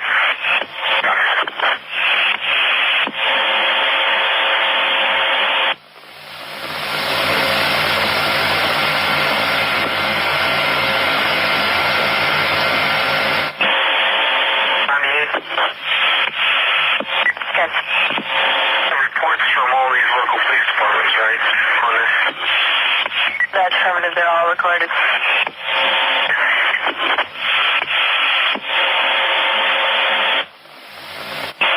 981 party advised this may be some kind of celestial planet showing during a meteor shower. Okay. Just earlier, when we had that earlier call, what I saw was a planet. It was close to the tree lines and gave off a big red light. It was almost like it was daylight, but red outside. Copy, we'll document that, 549. Hi, dispatch. Hey, Vic. Yeah. Hey, that is celestial planet showing during a meteor shower. Yeah, I bet it is. Hey, that thing with the Air Force Base and the radar? You remember ours last year? No. That we called the Air Force Base and they said, no, there's nothing going on. But then, I don't know who did it. They decided they called the National Weather thing, and the weather had it on their radar. Don't ask me. Well, you know, what I was just thinking, have you, like, who's ever, like, running the show out there? Who's, like, really into this? No. Maybe nobody is? Who's ever running the show out here is, like, laughing at all you guys out there. But that's because they're in a closed building and we're out here looking at this. Okay. But no, what I'm wondering is maybe somebody might want to give the National Weather people a call. Because they're not going to classify shit. They'll call and say, yo, this is a UFO phone. Just like they did to us last year. Hey, Pete, if you saw this, yeah, you'd be doing it too. Really? I'm serious. Well, Jack said it's Venus. Okay, well then there's 6 of them. Yeah, she's right about that meteor shower thing, because when I was standing there, when I got off the phone with you, in 5 minutes, in this little space that I'm watching, there were 6 of them, whatever you call them, shooting star things. There's 6 of them, so they're there. But I don't know what it is, but I just wish it was cloudy. Then we wouldn't say this. Right, exactly. Well, what gets me is, what was Liberty chasing then? I have no idea. You know, last time I heard, Venus really wasn't wanted anywhere, so had no reason to run from the police. Negative 15. Negative 15. No 15s on Venus. It's like my own, get a registration when you can. Yeah, get a registration when you can. I'll tell you what, I couldn't see him well enough from the radar tower. I climbed up there. Then the fact that my legs went numb. It's a bit too nippy to be climbing up that thing. Yeah, it's a little chilly. Well, I went up 3 flights and I thought, well, you know, look at that like Star Trek. I don't like it this much. Thank God. And I went back down. I think it's the Enterprise. Oh, well. All right, man. Hey, have fun. Ciao.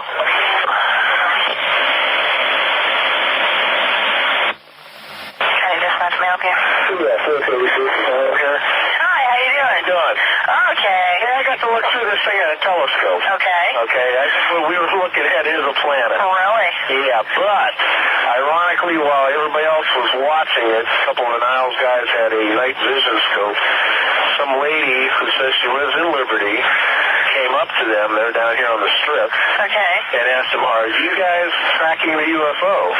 And they looked at her and thought she was joking. She says, dead ass serious. She says the thing was in her backyard. I'm telling you, I told you that woman said she was in her backyard. Yeah. She said, it was in my backyard, it was in the field, and she was having a fit about it. Would you please go from here, please? So anyhow, she's telling them, and they said, well, is that what you saw? She turns around and looks at it. She goes, no. She goes, that's a planet. She goes, that's not what we saw. This thing was red, and Toby said it was right near the ground. He said it lit up the sky. Ah, okay. And I'm like, well, it was pretty far away from all of us. You know, we really can't make a good determination, but there's that chance, you know. And well, for about the last 35 minutes, we've been tracking this with a telescope, and it's moving in a set, or in know which one would be with the rotation. Okay. It's a planet. Which one, God only knows. But it's a planet, it's not a star. Oh, we were all excited. Oh, I know I was too. I think God. Now, I want to say this. Now, this is, of course, could be true or could be classic disinformation. But so I got a telescope. I'm tracking this and I say it's a planet, but then I don't know what planet it is.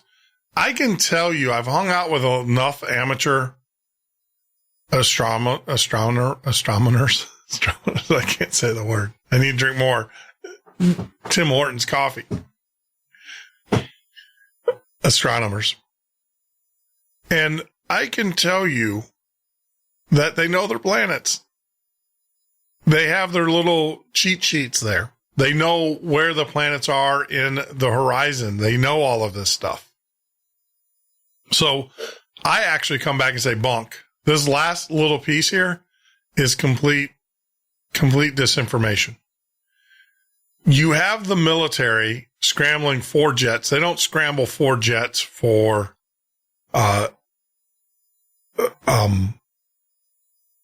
planets.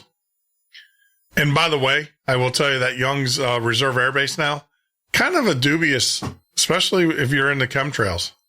That is Youngstown Air Reserve Station. Mission, the Department of Defense Task 910 Airlift Wing in Youngstown Air Reserve Station. This is now current. Back then it looked like it had tactical, so it was a TAC base, which means that it had fighter airplanes. Now it's a heavy lift.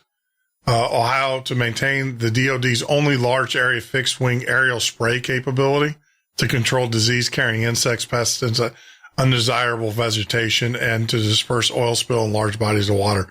Mission may be executed in combat areas on DoD installations or in response of disaster emergencies declared by the President of the United States. Yeah, so this is a chemtrail plant. Yeah, Youngstown Air Reserve, guys. You guys live in Ohio. It's a chemtrail airport. So just looking that up. Let's do this. That is it for the Ohio 911 calls. Now, what I want to do is I want to actually kick into a couple other ones real quick. Here is Swiss Air. This is a Swiss Air out of England, and then we'll get to the Holland, Michigan.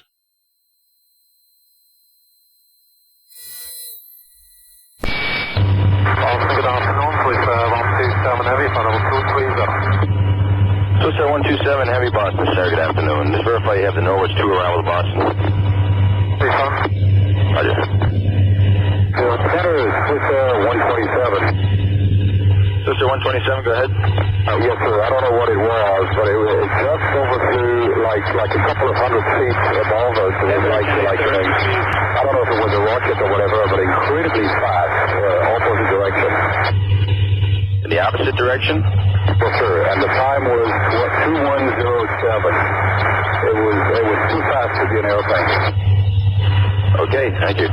Eastern 986 Boston Center. Center maintain flight level 180. Down to 180, yes, sir. 986. Eastern 986. You see anything like a missile in your area, perhaps off to your right? Take a good look, but I don't think. If it's going that fast, I probably won't get a chance. We just saw Swiss Air go by a little bit ago. Okay, thank you. So that was one report. That was from Swiss Air. Here's another one. Here's another one. This is actually Gemini 7 astronaut Frank Bowman. 7, go ahead. This is Houston. Say again, 7.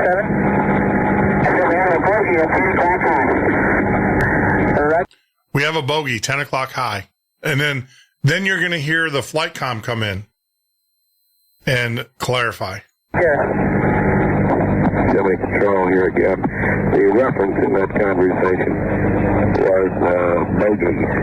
It was Borman who reported sighting the bogey. This is Gemini Control in Houston at 4 hours, 24 minutes into the flight. So basically, what I suspect that is because the transmission, there was no more comments after that. I bet you that was the big or the proverbial STFU.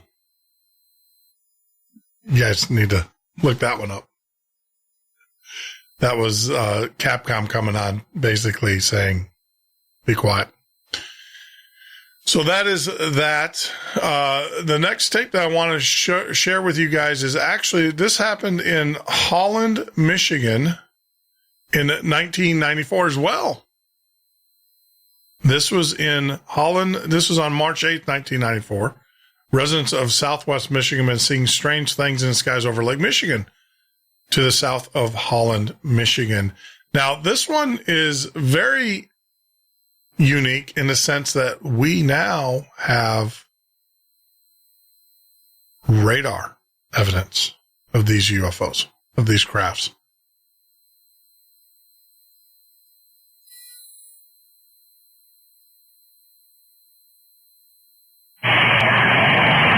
The date 3/8/94 at the time 21:30 hours. Also recorded will be dispatch conversation with the National Weather Service personnel. 911.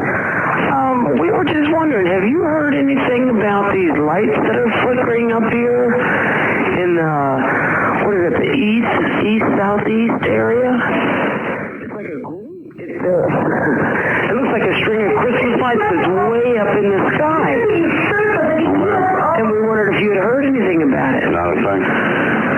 Well, you might want to have somebody take a look. It's different. I've never seen anything like it. I don't know. It's strange. But it's right out east-southeast. It's way up. And it's just like a circle of a lot of different lights flickering. And it's different than any airplane. Okay, your address, please? Well, we're at 354 Country Club Road. Okay, and let's see, what direction is it? It's looking out the front of our house. It's Darryl, what direction did you say that was? East-southeast. And that's when you're coming down 16th Street, right to Country Club Road. If you look to your immediate, just to your lower right, they're right there in the sky. It's just something we've never seen before. Okay, we'll have somebody check it out. All right. Thanks. Mm-hmm. Bye. 911? Yeah, is this the police? We do the dispatching phone services center. Okay, I don't know if you guys do anything on UFOs at all. I got real...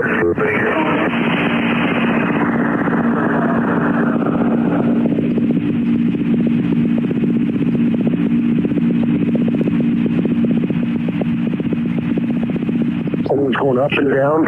Hold on. Excuse me? Okay, what do you have there, sir? There were at least 4 lights, and they were all flashing like okay, they were the sequence. It was a kind of like a V, and there was 4 lights, and they were blinking back and forth. And there's no way, I mean, a plane's not that wide.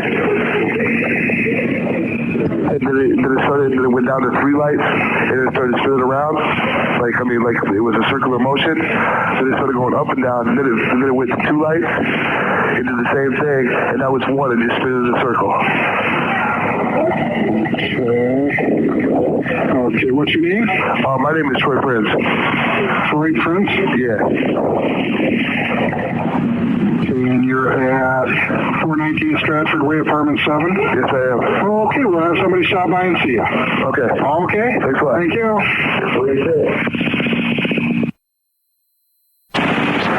911. You guys busy? A little bit. I call that. It's not a really emergency. We just called about them UFOs we thought. Mm-hmm. They're out there. Taking airplanes. Yeah, we've got a car on the way over there, let's see, right now. Got a couple other calls. Really? They see them too? Mm-hmm. Where are they now? I mean, They're just kind of hanging there. They came up as a group and then they kind of split. I bet it's some kind of hot air balloon or helium balloon with lights on them. Okay. They ain't airplanes. Yeah, we've got a car on the way. He was coming from the downtown area, so They're kind of hanging in the general area. It's like maybe the wind might have broken them apart like they would be balloons, maybe. I don't know. Okay, so we got a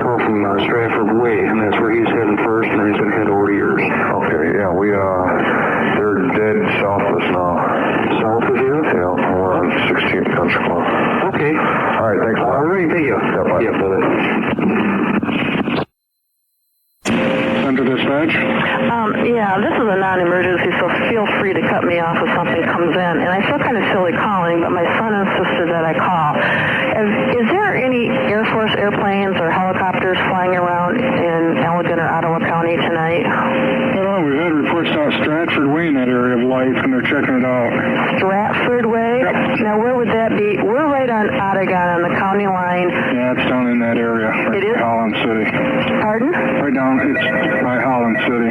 Okay, because he saw them heading southeast of the county line of Ottawa and Allegan, probably right on the Kent County line, I would imagine. Okay, yeah, we've got them checking it out. They say it's something to do with radio towers down in the area. It has something to do with what? Radio towers down in the area. They were in the air. Why don't you tell them what you saw?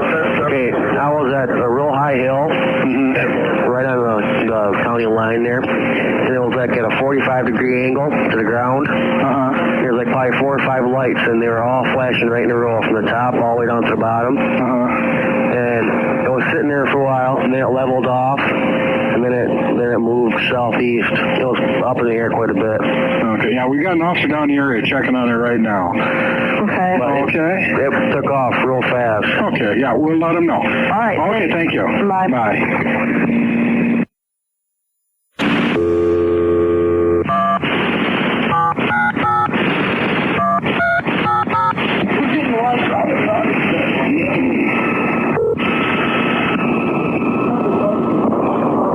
You have reached the National Weather Service office in Muskegon, Michigan. Phone calls are answered during normal business.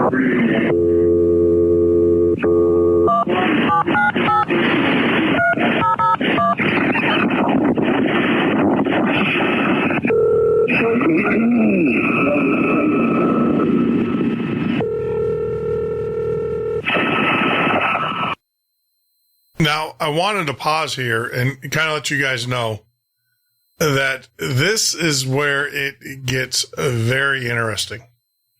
What they did, obviously, you heard them call the National Weather Service. And so they are going to be calling, they call a backup number for the National Weather Service. And the next series of audio clips that you're going to hear is detailed, live, recorded, documented. Now, this tape was obtained through the Freedom of Information Act. That's why there was the little timestamp recording at the very beginning to make sure that they stayed compliant with the Freedom of Information Act. What we're going to do is let's do this. I don't want to start this recording because I think you need to hear it in its entirety so it will sink in. We have a few more minutes before we take a break. Let me know what you guys think for those that are joining us on YouTube for the very first time. For those that are joining us on Facebook for the very first time, thank you very much. I will also tell you that if you are on YouTube or if you're listening to us on Spreaker, we are now feeding live video and audio to the YouTube as of tonight. It's a new feature that we just added. What would help us out tremendously, if you want to help us out, is go to our The Midnight Ocean page, and share this YouTube feed with all of your other pages and all of your other friends. That would help us out tremendously. It's a way that you can help us grow the station and also the content. Tonight is kind of a very unique show in the sense that we do not have a guest. I planned it this way because what I wanted to do is kick off this week, this UFO week, with these 911 tapes. Get your feedback. Tomorrow we're going to be talking about alien abductions and such. And it's just amazing it's amazing what's out there. All you have to do is go find it. And we'll have some interviews with some individuals who unfortunately have been abducted by aliens and their experiences, their real life experiences. And so it's going to be interesting. It's going to be very interesting. So when we get back, we're going to listen to the National Weather Service and their reports from their radar. But you're listening to the Midnight Ocean radio show and podcast. Tonight we're playing the 911 tapes, famous UFO 911 tapes, live on the air. I'm taking your questions over in the chat room and also through Skype. Skype is TMO Listener on Skype. We'll be back in about 4 minutes. Hang in there because I promise you it's going to get interesting. This is the Midnight Ocean with Jeff Norton on the Paranormal State Radio Network.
Midnight Ocean with Jeff Norton on the Paranormal State Radio Network.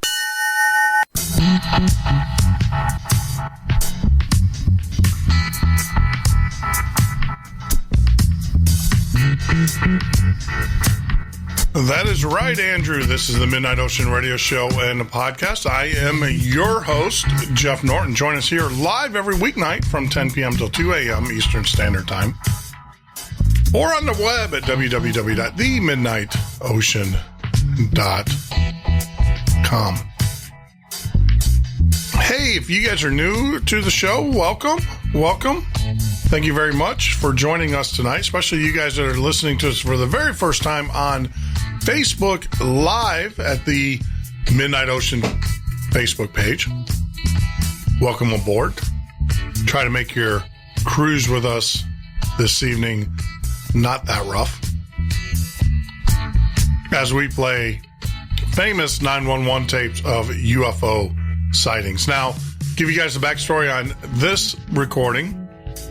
This was in 1994 in Holland, Michigan. It was reported UFOs, and then, of course, the National Weather Service was called in.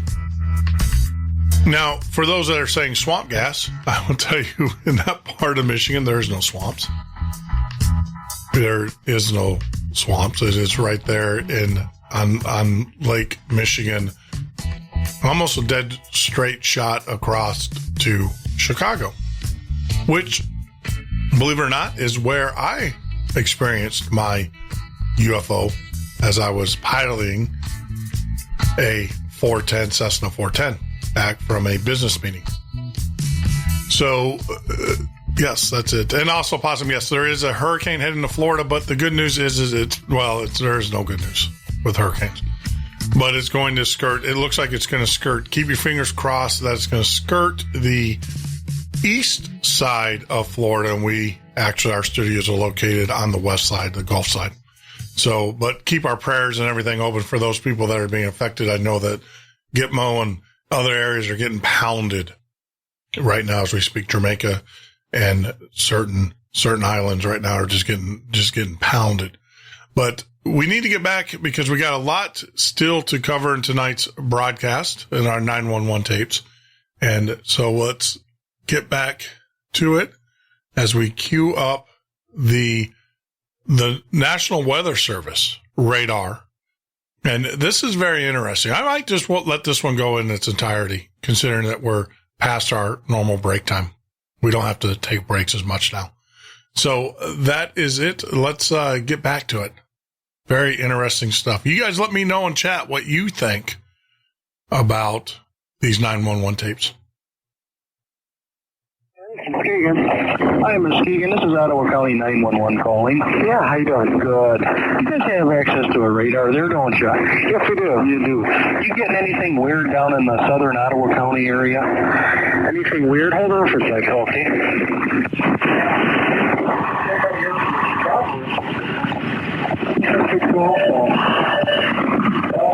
Yeah, 84th and Garfield. Out of Chicago. That's a track radar. Nothing more than the usual ground fire we get right there. Let me get on closer range. Okay, the reason I ask is we're getting a whole bunch of calls with some strange lights in the southern Ottawa, northern Allegan County, right near Holland City area. Strange light? Yeah. Such as we've had about 60 UFO calls. Oh, jeez. Okay. I'm sitting here going, no, come on. There's got to be something more to this. Yeah. Well, I have to call a UFO reporting center then about this. It's just, we've had a couple of them, and we got an officer out there right now, and he says one thing he sees right now is a tower. What they had done is replace their lights. They were on steady before, now they're on an alternating blinking pattern. That's what he's writing it off to, but a couple of our people, or the citizens, are saying, well, yeah, but they seem to be moving. Well, are you standing in the same spot you were before? No. Well, that would make a move to me, I mean, you're standing on one side of your house, you go to the other, yeah, they're going to be in a different location. So I was just kind of curious if you noticed anything or anything on there at all. I'm looking at it in the vertical now, and I'm not really, let's see, wait a minute, there's something right there. Okay, let's see what that is. Looks like, there's a large return down there. Let's see, that looks like, it's up about maybe, well, it disappeared, but it was up about 6,000 feet and about, could have been a plane, I don't know, but it was pretty big. Wait a minute. I'm getting a bunch of weird ones out here, and like I say, now it's starting to, appears to be moving a little bit south. Yeah, okay. Well, roof. Let's see. Yeah, there's something big down there. Wait a minute, that's really strange. I get it down at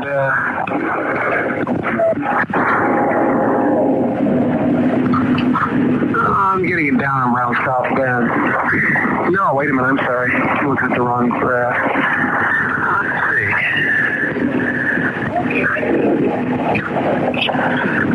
Really strange. If I can find the right overlay, I can say exactly what I'm saying.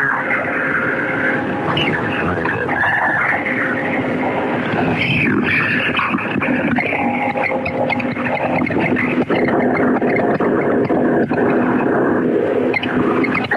It's moving. I can see it moving, and it's just moved about,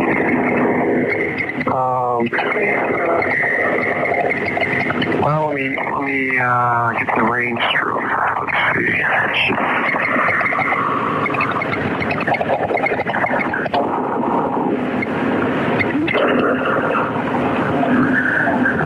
It looks like it's around 82 kilometers from me. It puts it down about, right down at the, right down near South Haven.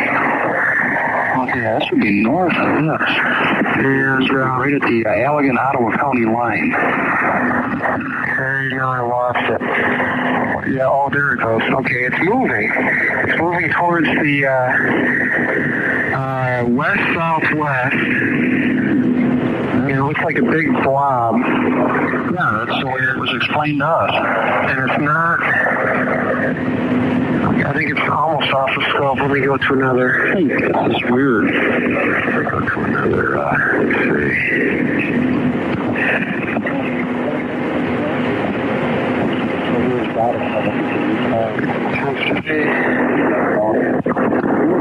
It looks like it's fizzled out. Oh, wait a minute.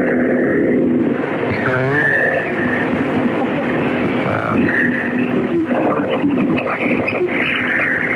Yeah, it was up about 6,000 feet or so. And unless that was a really seeing it. Okay. And I can't. It disappears. It's moving because one pass is here, the next pass is gone. Yeah. Well, I got it on manual now. I'm just kind of I'm continuously radiating on it, and looks like it's steady right now.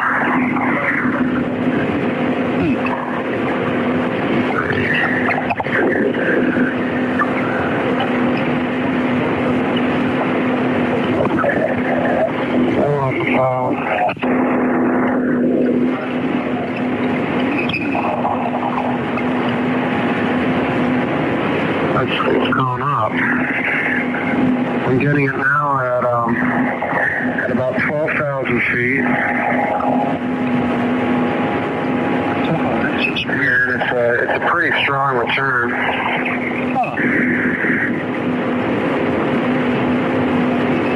But yeah, I've never seen. Now I'm getting multiple returns.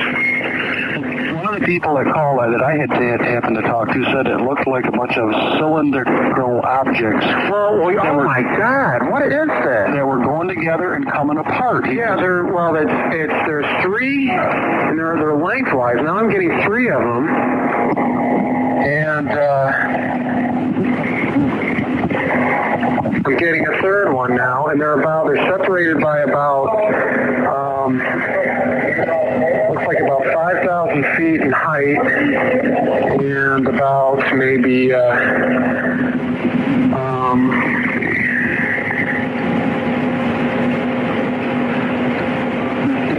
officer just sent me a message here. He says about maybe they're separated by about 50 kilometers.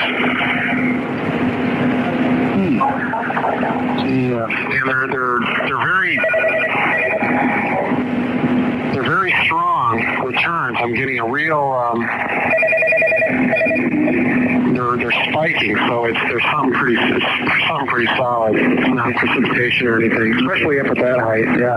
An officer in Holland City just sent me a message. He says, can we identify anything further? He says, looks like 3 to 4 of them. I'm seeing three, and they're separated by, they look like a triangle on my scope. I'm looking one around down by, let's see, one down near South Haven. I'm seeing another one over Lake Michigan about northwest of Benton Harbor, and another one over, west of, or east of Benton Harbor, which would be near, looks like Decatur. So I'm seeing 3 of those. They're very strong. Now I'm getting another one down in Berrien County. These are huge returns. I've never seen anything like this. Not even when I'm doing storms. These aren't storms. They're just popping up all over the place. This is strange, yeah, because the officer says it's green and red lights. It does not look like an airplane. Okay. They come together and then they separate, and they just keep doing this all the time. And you're seeing that? Yeah, I'm seeing 3 returns. They've moved positions now. South Haven, looks like, shed more light.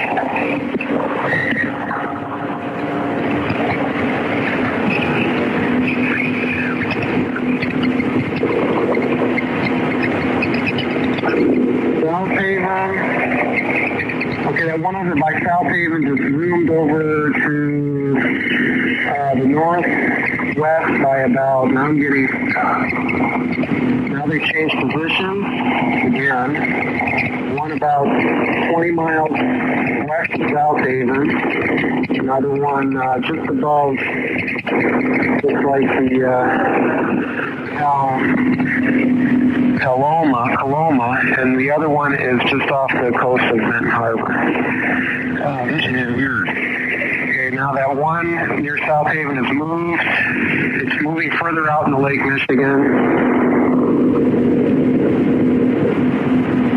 I'm getting them up. Okay, it popped for one. Now I'm getting 4. No?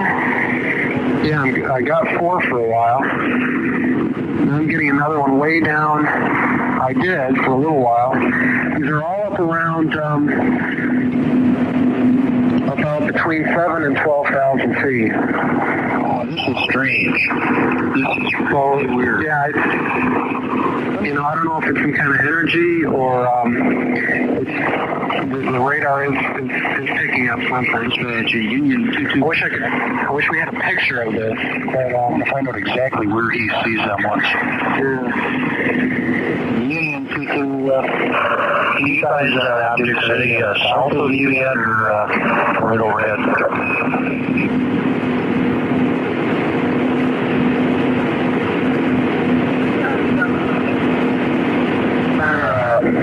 One that's our southwest from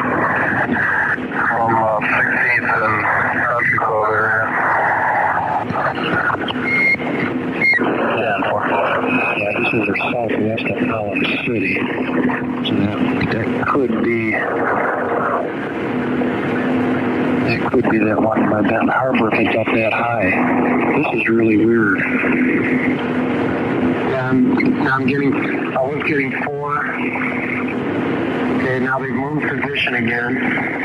And I'm sweeping it back and forth in kind of like a triangle, just back and forth from where the beam is spotted towards Chicago, then I sweep it back toward maybe Fort Wayne. Mm-hmm. And each sweep, they'll be in the same position, and then all of a sudden they'll pop up somewhere else. So it's instantaneously moving, and I'm getting about between 3 and 4 returns. And they look like, sweeping in the vertical, they look like very strong spikes. I'm getting,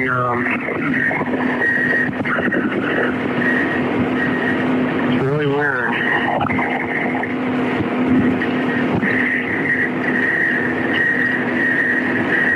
So I don't know if I'm, these are bigger than planes. Usually a plane will pick up as a as a little pinpoint, but these are about, on my radar scope, these are about the size of maybe, looks like a half centimeter across. Alrighty, I want to try Grand Rapids ones here too and see if they've got anything that they're aware of ones too. Okay, they look like they're all moving toward the south, towards Chicago. There's 3 returns moving towards Chicago. They're about over the center of Lake Michigan, 3 of them in a triangle, and they're about the real southern part of Lake Michigan, probably just off the coast of Berrien County. Okay. Just northeast of Chicago. All right, I will give them a shot and see what I can locate from them. Okay. Thank you very much. You're welcome. All right, appreciate that. Yeah, no problem. Yep. Bye-bye. Bye-bye. Center Dispatch? Yeah, this is the National Weather Service in Muskegon. I was calling to make sure that the person that called me was really a sheriff from out of a county and not a Holt. He was one of our dispatchers. Oh, okay. Calling about the... right, we've been chasing them all over down that way. Pardon? We've been chasing lights down all over down that way. So what really is going on? I don't know. I still got a car out in the area. Can you hold on for a second? Sure. All right.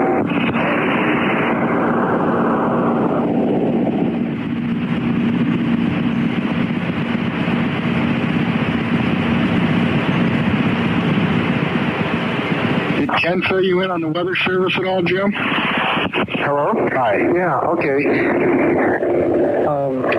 So what were these things what do they look like? I don't know. We got a report of something going through the air with lights on it horizontally, 3 to 4 lights, going at a high rate of speed, up and down and all over the sky. Now that we've had 5 or 6 calls, right, and they've all been in the South Holland area. South Holland? Yep, from South Holland down to Overijssel, down in that area. Overijssel, right. And we'll cover the lights. And they've all been in the South Holland area. South Holland? Yep, from South Holland. Well, I did pick up, about 3 to 4 blips, and they were big. They weren't planes, because planes usually show up like a little pinpoint that move through the on the scope. But these were bigger. These were about the size of half a thumbnail on the scope, and they were up about between 5,000 and 12,000 feet, and they had real strong returns with them. And there were 3 of them. They bounce all over the place, but the general movement of all 3 of them were towards Chicago. I pretty much gave up looking at them when it reached just southern Lake Michigan, right towards as it was moving towards Chicago. So I did see something, and I've never seen anything like that before. I don't know, if it's some kind of an atmospheric phenomenon. I hear they have. I hear the Northern Lights is going on. I got a call from Manson saying that the Northern Lights are really dancing around, really bright. Oh, really? Yeah. So. Okay. Well, they're stating. I think it seems to me like the last one I said it was moving like to the southeast from Holland towards Allegan County. To the southeast. Okay. Southwest. I'm sorry. Southwest towards Chicago. Okay, that's talking about towards Chicago. Yeah, that's what I was seeing them actually move towards Chicago. Great. I wish we had a recording of what I could see. Yeah. Well, actually, there's some blips showing up on the computer part, and this is being recorded. So there is going to be a recording of it. So if they can, you might be able to see a movement on this if we can play this back. Okay. All right. Well, if we get any more, we'll let you know also. Okay. Let me. Please do. Okay. Thanks a lot. Thank you. Bye-bye. There you go. That's the Holland, Michigan 911 UFO sighting with several craft. Today, 3/8/94. Sharing with you guys here at the Midnight Ocean Radio Show and Podcast. Let me know what you guys think. You think it's real? Think it's bunk? You think that so many professional people would put their careers on the line? Now, granted, they're putting their careers on the line by admitting to it. You heard in the Ohio 911 tapes where someone basically said, your chances now of becoming a day shift supervisor are pretty much gone. That was in those tapes. Now, to wrap up the evening, I do want to play, I have obtained tapes through the Freedom of Information Act, once again, of the Edwards Air Force Base UFO sighting. Now, this was quite a while back. This was done in 1965. Now, I'll be honest with you. When I'm doing this one, this seems pretty clear. Now, granted, the technology is different that they're using when they're talking to each other. But, you know, as you listen to the other ones with the 911s and everything, and I will let you guys know, as a pilot, that's what it sounds like when you're talking over the radio waves like that. It is. It's very, one of the most intimidating parts of being a pilot is talking to the control tower. It's very noisy, very hectic. Everybody's listening to you, especially if you're a student pilot learning how to fly all the way up to the advanced pilot. That is, I would have to say, the hardest part about flying an airplane is talking to the tower and not being laughed at. I have a vast experience, and you learn this to be real monotone. It's nothing like a broadcast radio where you're animated. No. Oh, no. You're very monotone, right to the point. Be very efficient with your words. So let me cue up the Edwards Air Force Base here. And like I said, this one here out of all of them was the clearest, which kind of makes me suspect, because this is actually the oldest one. But this is the Edwards Air Force Base UFO incident in 1965.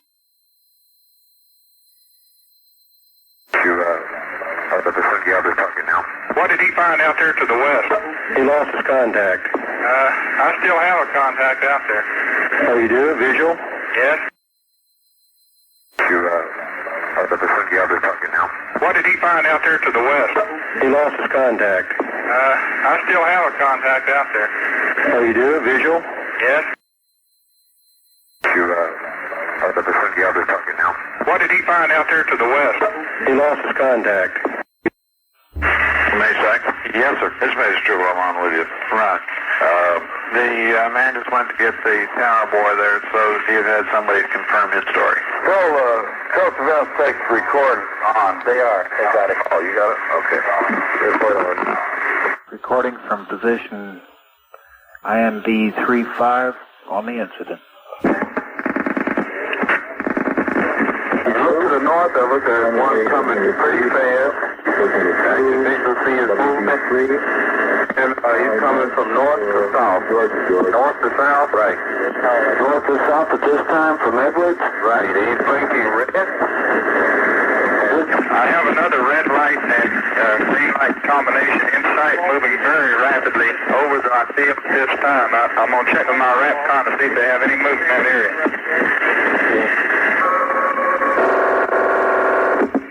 Phoenix ASO. ASO Labs here. Say, have you all had any reports of unknown flying objects over there? No, we haven't.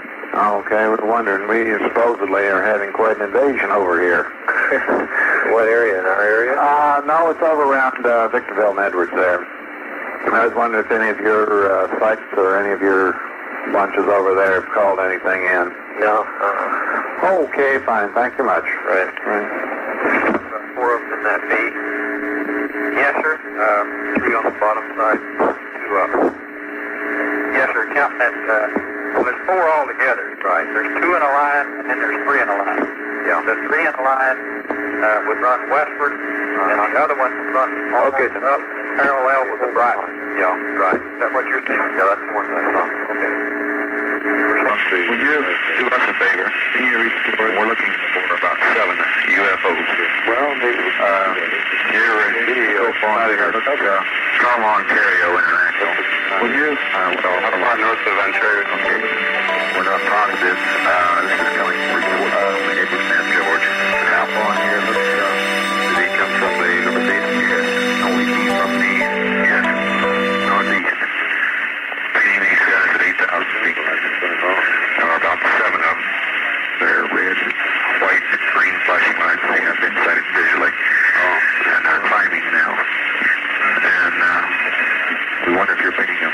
We're trying to get a cross-section here. They're red, that thing. Also, the 2 towers, George Tower. Also, on Edwards Tower. Huh? Well, yeah, describe it for me. Yeah, okay. As near as I watched it, looked at it through the glasses, and at first appearance it looked just like a star.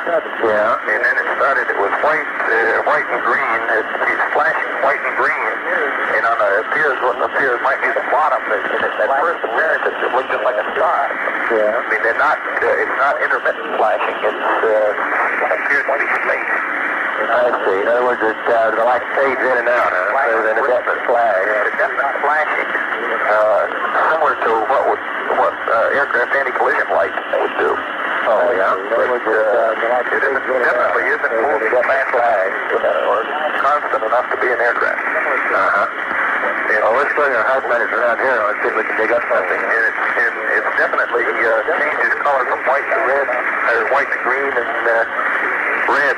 The red flash is strong enough to block out the rest of it to the naked eye, so it appears to be white, from white to green to red. Can you get any form out of the thing, what it looks like? I haven't checked it. It appears to move a lot closer to us. I haven't checked it with the glasses. Painting over Edwards at 11.5. Edwards is observing them from the ground. 2 towers observing them, and we're carrying height and radar. They're flashing white, green, and red. And we have a track on them, Kilo 157. They're heading west. They're at this time approximately 20 miles west of Edwards. At 11.5, there was we talked to Center. They didn't have anything on it, but heading west through the area at 14 grand. And he had no joy on them. Center queried the bird. Let's see, I'm holding them now. With the bird that flew through the area, 50 miles west of Edwards. 50 west? Yeah. Now, talk to the sergeant, the UFO people at Edwards. The first place I should tell you that Norton UFO referred this back to Edwards as being in their area. There's a lieutenant is the UFO responsible officer in bed 3 miles away. The sergeant doesn't have any authority except just to report to us. They haven't requested a scramble or anything. My question would be then, do you want us to shake this lieutenant out of the pad and see if he wants to request? Edwards said they had no capability, space ops, going up and looking. We're painting them out there and everybody's seeing it. So, do you think we ought to check this lieutenant out of the pad and see if he wants to request we go up and take a look? It might be... Well, they haven't raised him yet, They haven't called him? Well, I told him to hold off until I talk to you. The sergeant's reluctant to call him until he feels like he needs to, because it's being 3 o'clock in the morning. Yeah. If you have such a good paint and everything on him, I think it would be worthwhile if you give him a call.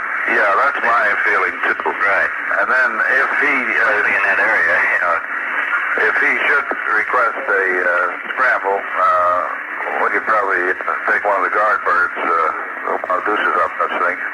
Yeah, that should be okay. Yeah. Okay. Sir? Yes. All I give in here is Special 13 for unsafe targets. Okay, let's put a Special 13 in on 157. 157. All together? Right, thank you. This is the SD. We're making Kilo 157 a Special 13, which is the classification for unsafe target. This is the tower in Edwards. We have an object now over the field. He is right over the field, right over Edwards, moving southward fairly rapidly. And this thing also has, I can make out red and white flashing lights. And the captain at Step 1 has confirmed this. He can also see this. He can also see this. Yeah, this is Headway SP Tech. On the 3 UFOs you got generated there. Right. Can talk to Led and this to Chief Control. Nora doesn't want them. No one tell them they'll unless something drastic happens on them. Okay, you don't want to tell them. Well, keep them in the computer like you have now, talk to us. And if anything, anything comes of this, then coordinate with us. I don't know what else we can do. Yeah, well, they are scrambling their UFO officer out of the pad.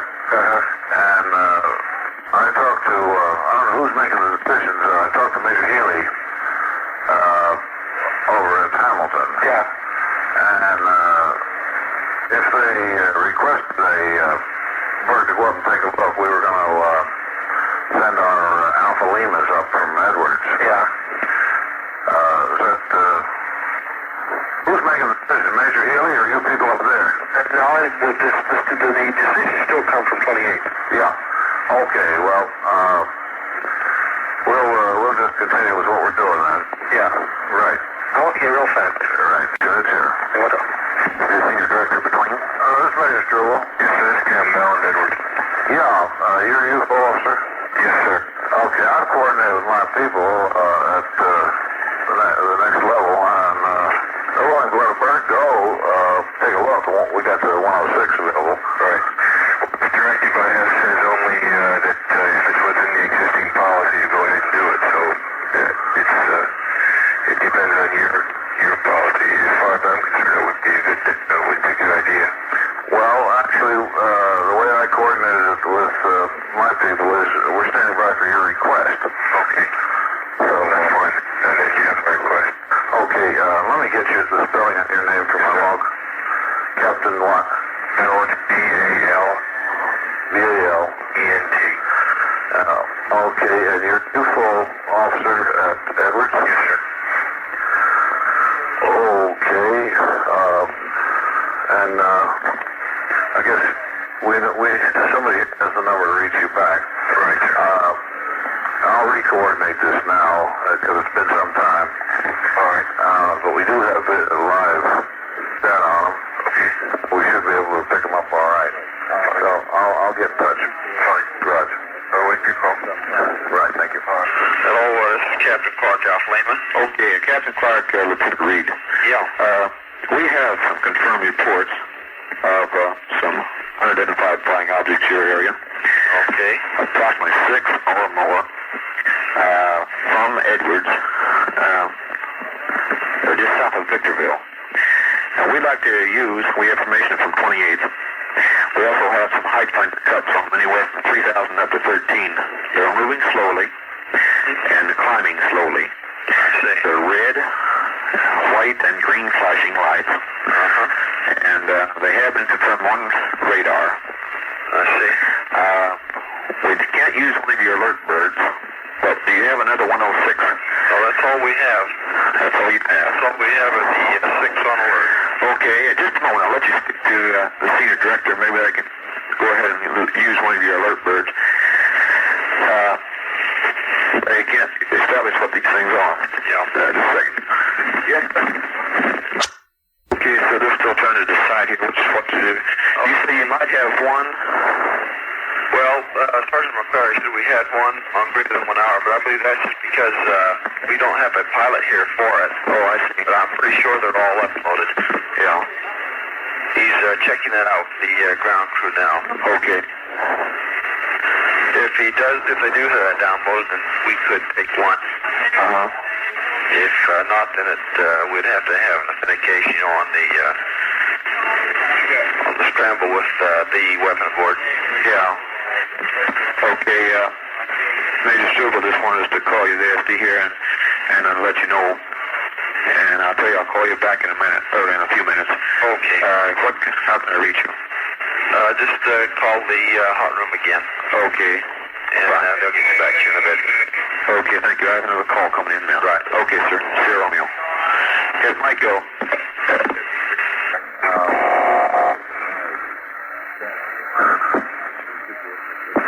you control it? Yeah, Major Healy. Right. Oh, yeah, Major Struble here, lads. Okay, they've finally gotten Captain Bellant, UFO officer Edwards, out of the tent, and he said yes, he would like to have a look. We're getting plenty of live data as well as visuals on these things. About 40 miles south of Edwards, several of them running in the altitude, the ones we're measuring, from 4.5 to 6,000. 4.5 to 6.6. Yeah, 4.5 to 6.5 grand. Yeah. And we have a non-loaded Det 1. I think it was it Det 1 or Alpha Lima that was available? Reed? Is that Reed? Was it Det 1 or Alpha Lima? Alpha Lima at non-alert bird that they could get one of their pilots in about 15 minutes. They could? Yes. Okay. So we'll go ahead and take a look then, right? Yeah, we go ahead and use them, and be careful of those low altitudes down there around the hills and all that stuff. Yeah, right. Okay, we'll take a look at this. How many are you painting now? The varying reports come in. We have a conference going with Edwards Tower and Pedro and Boron on a height, and it seems to be about 3, and they're in the azimuth roughly from 150 to 120 and 40 miles from Edwards. I see. Yeah, which puts it pretty close to us, but we've had people up on the roof looking. I think one of our people had some off on them, but there are a number of people have had visuals on them. I see. Has say Edwards Tower or any of the tower people picked them up visually? Yes, they've been watching it for over an hour. Yeah. Okay, I think it might be worth a try. Okay, well, we'll get this guy out of the pad and run him up. It'll probably be a half hour before he can get there. Okay, use caution. Oh, Roger. Okay, right. How's Forecatcher? All right, Forecatcher, it's Queen WD3. I'm getting some reports for Edwards Tower, Victorville Tower, and several radar sites about the UFOs. You launching any balloons out of Edwards? Any balloons? Yeah. None that I know of. I see. Well, does Edwards have Edwards don't have a Raven sign unit to send up. So I doubt if they lynch anything, they wouldn't have no reason to. There wouldn't have any reason to send balloons out. Not the weather section anyway. Out of Edwards, huh? No. I see. Unidentified flying saucers? Objects. Sure. No, they have no reason to launch any weather balloons. Lad? Roger. Sergeant Earl, Edwards Control Tower again. The UFO officer from Edwards has just confirmed this one. Over the field, he has seen this one. The captain at Det 1 has seen this one. I have seen it, and the UFO officer said it appears to be an aircraft to him. It does not appear so to me. It appears to be an aircraft? He says it appears to be an aircraft. Approach control has nothing on any aircraft. It's moving too slow to be an aircraft. At that altitude. The captain at that one, he doesn't use the biggest aircraft either because of the light situation. Yeah, but there's only 2 lights, a white and a red. I see no green. The EFOB officer saw this one. He thinks it's an airplane. I do not. I don't either. Captain Clark? Yes. Lieutenant Fritz, WD here. Yeah. I see. What do you think of it? Well, I'll tell you, when I first saw the thing, it was approaching the base from the north, and it looked like a fairly low altitude, probably 10,000 feet. And I got a good look at it with the binoculars. It seemed to be pushing a little cloud in front of it. And I thought, well, first, it looks like a routine beacon hitting a cloud. Yes. And but it just stayed right with it. And then it turned a little bit more westerly and gained a tremendous amount of altitude. Lance? Yeah. Roger. This is Sergeant Charles in control with our tower observation on that last one that reported all over Edwards. Right. It is almost invisible now. With the naked eye. Do you have any others visible around the area? Yes, sir. I still have the original one. He has moved now to approximately 145 degrees. I see. And estimated 40 miles and very, very high now. ASO between? Right, Phoenix AST. Roger. I understand you got some UFOs. Roger. Whereabouts are they? Edwards and Victorville area. Oh, I see. Well, I thought maybe they'd go closer to us.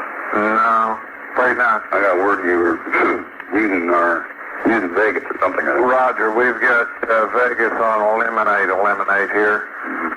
What information have you got on them? Not very much, except they're flashing green, red, and white. Or green, red, and blue or something. How many is it supposed to be? I don't know what the latest count is. It's getting pretty good. Of course, around Edwards, you'll hardly see most anything. Yeah. So anyway, we're about to scramble a bird off on them, so if we could keep Vegas' data, we would appreciate it much. Oh, okay. Roger, Nick. I'll check it in. Echo, Mike. Now, Phoenix would like you to pass the tracks to them. All right, sir. You mean our zero velocities, all the ones we have recorded? Yeah, just let them tell them Phoenix, because if we should crumple and they had to take the interceptor, they'd have the tracks. Okay, sir, we'll have them switched in. Roger. Right. Release. Does it make any sense to you what it could possibly be? No, we're in as much as dark night as you are. We process these every now and then. Yeah. Okay, I'll get the thing going anyway. Okay, key off here now. Thanks a lot. Off the Fox here, sure. San Pedro is painting them. 3 targets, and they're all 3 around 9,000 feet. San Pedro's picking them up at 9,000. Roger. What about Boron? Boron, we're working with them to see if we can get them on them now. But those 3 little dots out there, and they say that there are 3 definite objects. It is not weather, it's not clutter. They see the obvious, but they don't see, they're not aircraft. No, they can't tell what they are.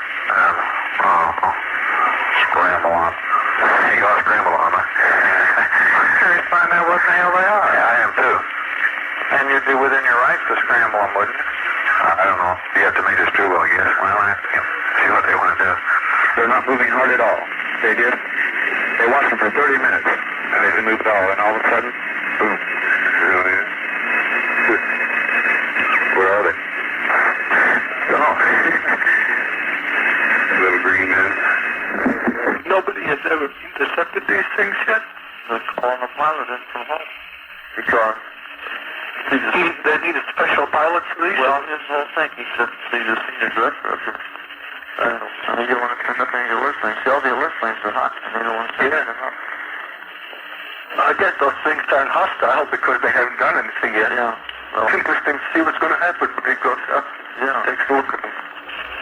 There's 9 of them now? 12. I just can't recognize it. These babies should multiply, don't they? Alpha Lima. Roger, between WD Tech 3. Alpha Lima 01, getting close? She's cranked up, but I think we hit a snag here. Oh, goodness. We're checking on it right now. I'll let you know. Oh, okay, right. Stem on. Okay.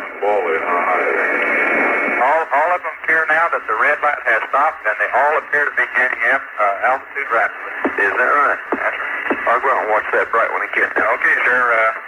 There's 3 more of them, well south and dim. Okay. Well, I still see a red light occasionally out of one of them. Where are they from that big bright one? Beneath them and just a little bit south. And there's three of them almost in a straight line. Almost horizontal. I see. And I still see a red light occasionally from those, but not from the big one. Yeah. Many Thompson boy has been observing this with me all night here. Let me get him back on see if he's getting the same impression from it I'm getting. Roger. I don't like to be the only one seeing these type things. Man. Roger. This is Sergeant Carl again. Base ops confirms by what I'm seeing. They are all rising. And there's a weatherman in base ops that has been observing these things all night with me, and he's been using reference points to try to judge if they were moving. Right. And he confirmed that they are very much higher now than they were. They are definitely going up. Do you have any estimate on the altitude now? I'd hate to venture a guess. I would say something like maybe 30,000, 40,000, but now this is strictly way out yonder type, off the eyeball guess. None of them are at low altitude anymore then? No, sir, I wouldn't say. Now, not nearly what they were. At first sighting on that one, I would have judged his altitude to be no more than at the most 5,000 feet. These visual reports have had them anywhere all the way up to 30 and 40 grand. Still very inaccurate. We get height on the same track at 6,000. These are tower guys. Oh yeah, they admit it. In fact, one guy said, "I don't like to be the only guy that sees this stuff," so he lets it get somebody else. Now they've got a weatherman out there looking at them. They've got the tower people looking at them, and March Approach has them on radar. And Pedro and Boron. Alpha Lima. Roger, this is the plane again, WDT Tech 3. Listen, on this bird is taking off. Is that a hot bird, right? No, he's cold. Yeah, he's cold and he's not loaded, right? No, he's not loaded. All of us up there. Okay, is he aware of now what he's going to be doing and everything? How pleased is he? He didn't say too much. Yeah.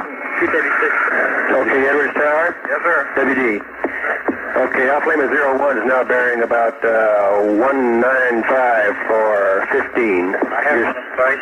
You have him in sight? Yes. Edwards, do you still have any of these UFOs in sight? Yes.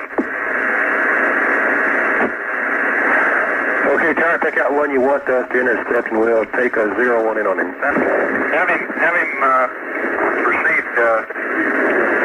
Okay. He appears to be going north now. Have him come right down the runway. 04. Alpha Lima 01, would you turn your running lights on? Roger 01, turn your lights on. I'm sorry. Roger. Alpha Lima 01, starboard 360. Turn that one, please. Roger. 360. Roger. Roger. Alpha Lima 01, starboard 040. Okay, 01 is coming down to 040 runway. Okay. Have him go right over our rocket site. Start a slow turn right over the rocket site.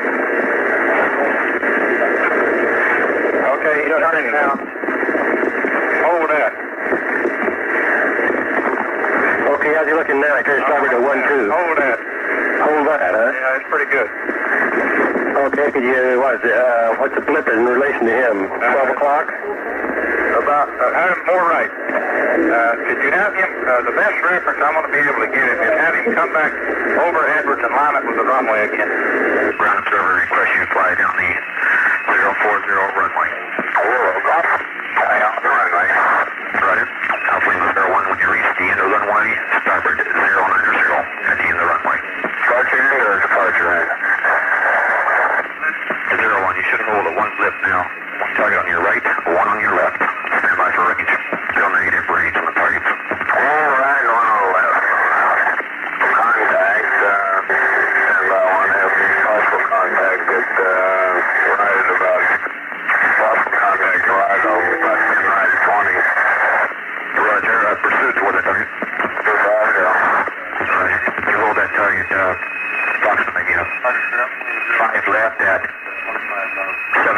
Range now 15. Last. All contacts on my target now, and no traffic home. This object likes to try and get it out all over the out here. But shooting approximately, there was approximately 5 to 7 objects, green, red, and white flashing lights. They were quickly moving. They would be stationary for some time, then quickly move straight up. All contacts on my target now, and no traffic home. Roger, we had a possible radar contact now, range of 3 miles. We're losing contact with that object now. Starboard. 050. 050. Sure enough. Now 01 setting. Should pass over Edwards Tower. Heading 09. Thanks, Edwards, from here. Target is 2 miles. I have a contact. I have a tele. On a flashing target about this position. Roger, could you check this target out? He's quite low out there. Roger. 01 beginning descent to search the target. 01 Edwards Tower reports you the vicinity of the target now. What did he find out there to the west? He lost his contact. I still have a contact out there. Oh, you do? Visual? Yes. Is it one of these objects? Does it look the same as the rest of them? No, this one just appears right now. Yeah, he says he's got a contact, 12 o'clock 16. That's it. Okay, Pedro. Right. Turn your height finder 7 degrees ahead of him. Hey, Tower? Yes. How's he looking now? Is he head for anything? Looks pretty good. It looks good. Yeah, are the blips merging? Yes. He's converging on it. They are converging. He seems to be maybe just a little bit south of it. Left turn. Slow left turn. He's low and left. That thing is rising. Tower, how's things look now? He's low. Look, search high. He doesn't search high. Search very high. That thing is rising. It's rising rapidly. It looks like it's right above him from the tower now. It looks almost directly above him and rising. Okay, Pedro, come back to the target. Come back to interceptor. You're in the general vicinity now. It looks much higher. Okay, Alpha Lima's going to climb to 40,000. No contact at 030. Hold 030. Search 15 degrees either side, 030. Okay. Okay, Tower, turning Alpha Lima 01, port to 250. Should bring him straight in over the top of you. Over the top of us again? And let's have him still hold it 25,000. Right, and 0,000 now. Second? He's climbing. Climbing? Okay. He's climbing to 40,000. One of the objects is to his right and low. To his right and low. Search visually, right and low. Pedro, search. Right. Mark that spot. Check 5 degrees either side of that height finder. And look high and low. Okay, have him line up with my runway 04. Have him go on a right turn and roll out 040 and bring him right down my runway. You want to do what now? Right turn and roll out 040. Come right down my runway. Okay, you realize his turn radius up there is about 20 miles. I'd put him to the north of him when he comes around. Right, okay. Okay, put him starboard turn 040. 01 turning starboard 040. Roger.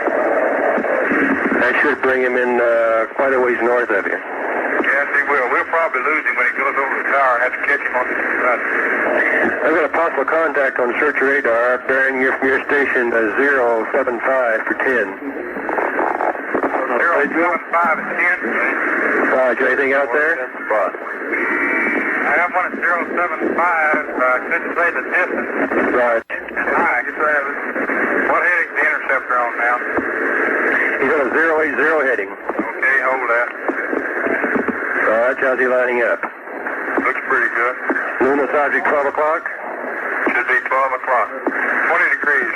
Port and high. 050. He appears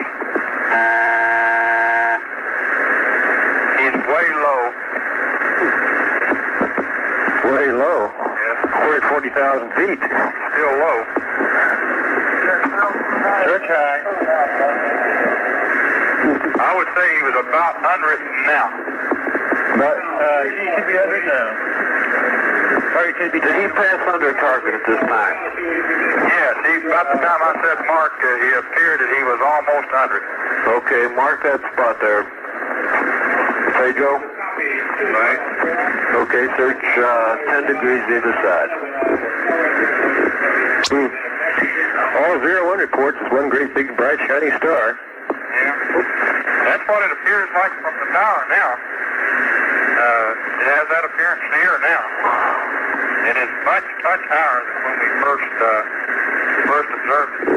Well, if it's that much higher, we're not going to see it on the search radar. I suspect it's over your radar now. Is that in the area of this target you're searching? Right. This is the search, the PPI. That is the PPI search area. I have the interceptor in another range pad, but I have it on another target. I just gave you 010. Hey, Tower? Yes, sir. Have you got anything else in sight? No, sir, just those two that we tried on there. And he appeared from the tower that passed way beneath it. Edwards? Yes, sir.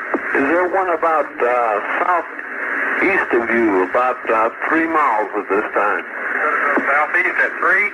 Right. Yeah, southeast, much closer. We've got a possible contact there on something. Just a moment, I see something. Let me throw my glasses on. Hey, 120. Sure, I hate to be an optimist, but that fighter looks like he's going someplace. Pedro? Right. Right, did you find anything back in that search area I gave you? Take it, see. Nothing. I don't have any contact in here. I have him, but I don't have anything. Okay, you lost all your other visual contacts on these things? Yes. Okay, we'll cover off with 01 then. Well, it's satisfy curiosity anyway. Yes, I don't have another one in sight. Anyway, you've lost them all, huh? Sure, I don't have one of them. 01 says he saw some reflections off the ground that appear to be flashing. Reflections off the ground, it appears to be flashing. Right, off the lake bed. Huh. I don't know what that would be. My beacon. No, he knows the beacons. Okay, fine. Might as well key off and break this line down then. We'll see you tomorrow night. Paul surveillance, sir. Going to debrief Alpha Lima? Yeah, I've been listening in the air here on my WIND monitor. Yeah. You going to debrief him when he lands? Probably will. What supervisor? Between Deputy 3, you wanted to know our results of Alpha Lima 01? Yeah. Negative. Negative results, huh? Yeah, we picked up a low-flying aircraft, a few ground targets, and things like that. So he went through it 15, 25, and 40,000 feet of these visual objects, and supposedly flew right under it according to ground observations, visual observations, and pilot reported nothing flying underneath it. Okay, well, thanks very much. That's kind of interesting anyway. Yeah, it is. We're as curious as you are. Yeah. I guess we'll never know. Yeah, I guess not. Okay, well, thanks for calling. Right. Yes, Chief. Papa Fox. Yes. One of the telephone people that work here knew about this deal last night. He was reading about this UFO report. And he said, well, this fellow went into a restaurant in Lancaster this morning, and apparently he knew the waitress in there, and he hadn't mentioned anything at all about this UFO thing. And she was telling him about a guy that came in there last night all shook up. Said he was on the highway between Victorville and Lancaster. It's roughly about 20 miles east of Palmdale here on 138. And he said this bright red object, he saw it kind of hovering. All of a sudden it made a pass right down over his car and right across the highway, and said it paralleled the highway for quite a while, and then just took off, and it like scared him to death.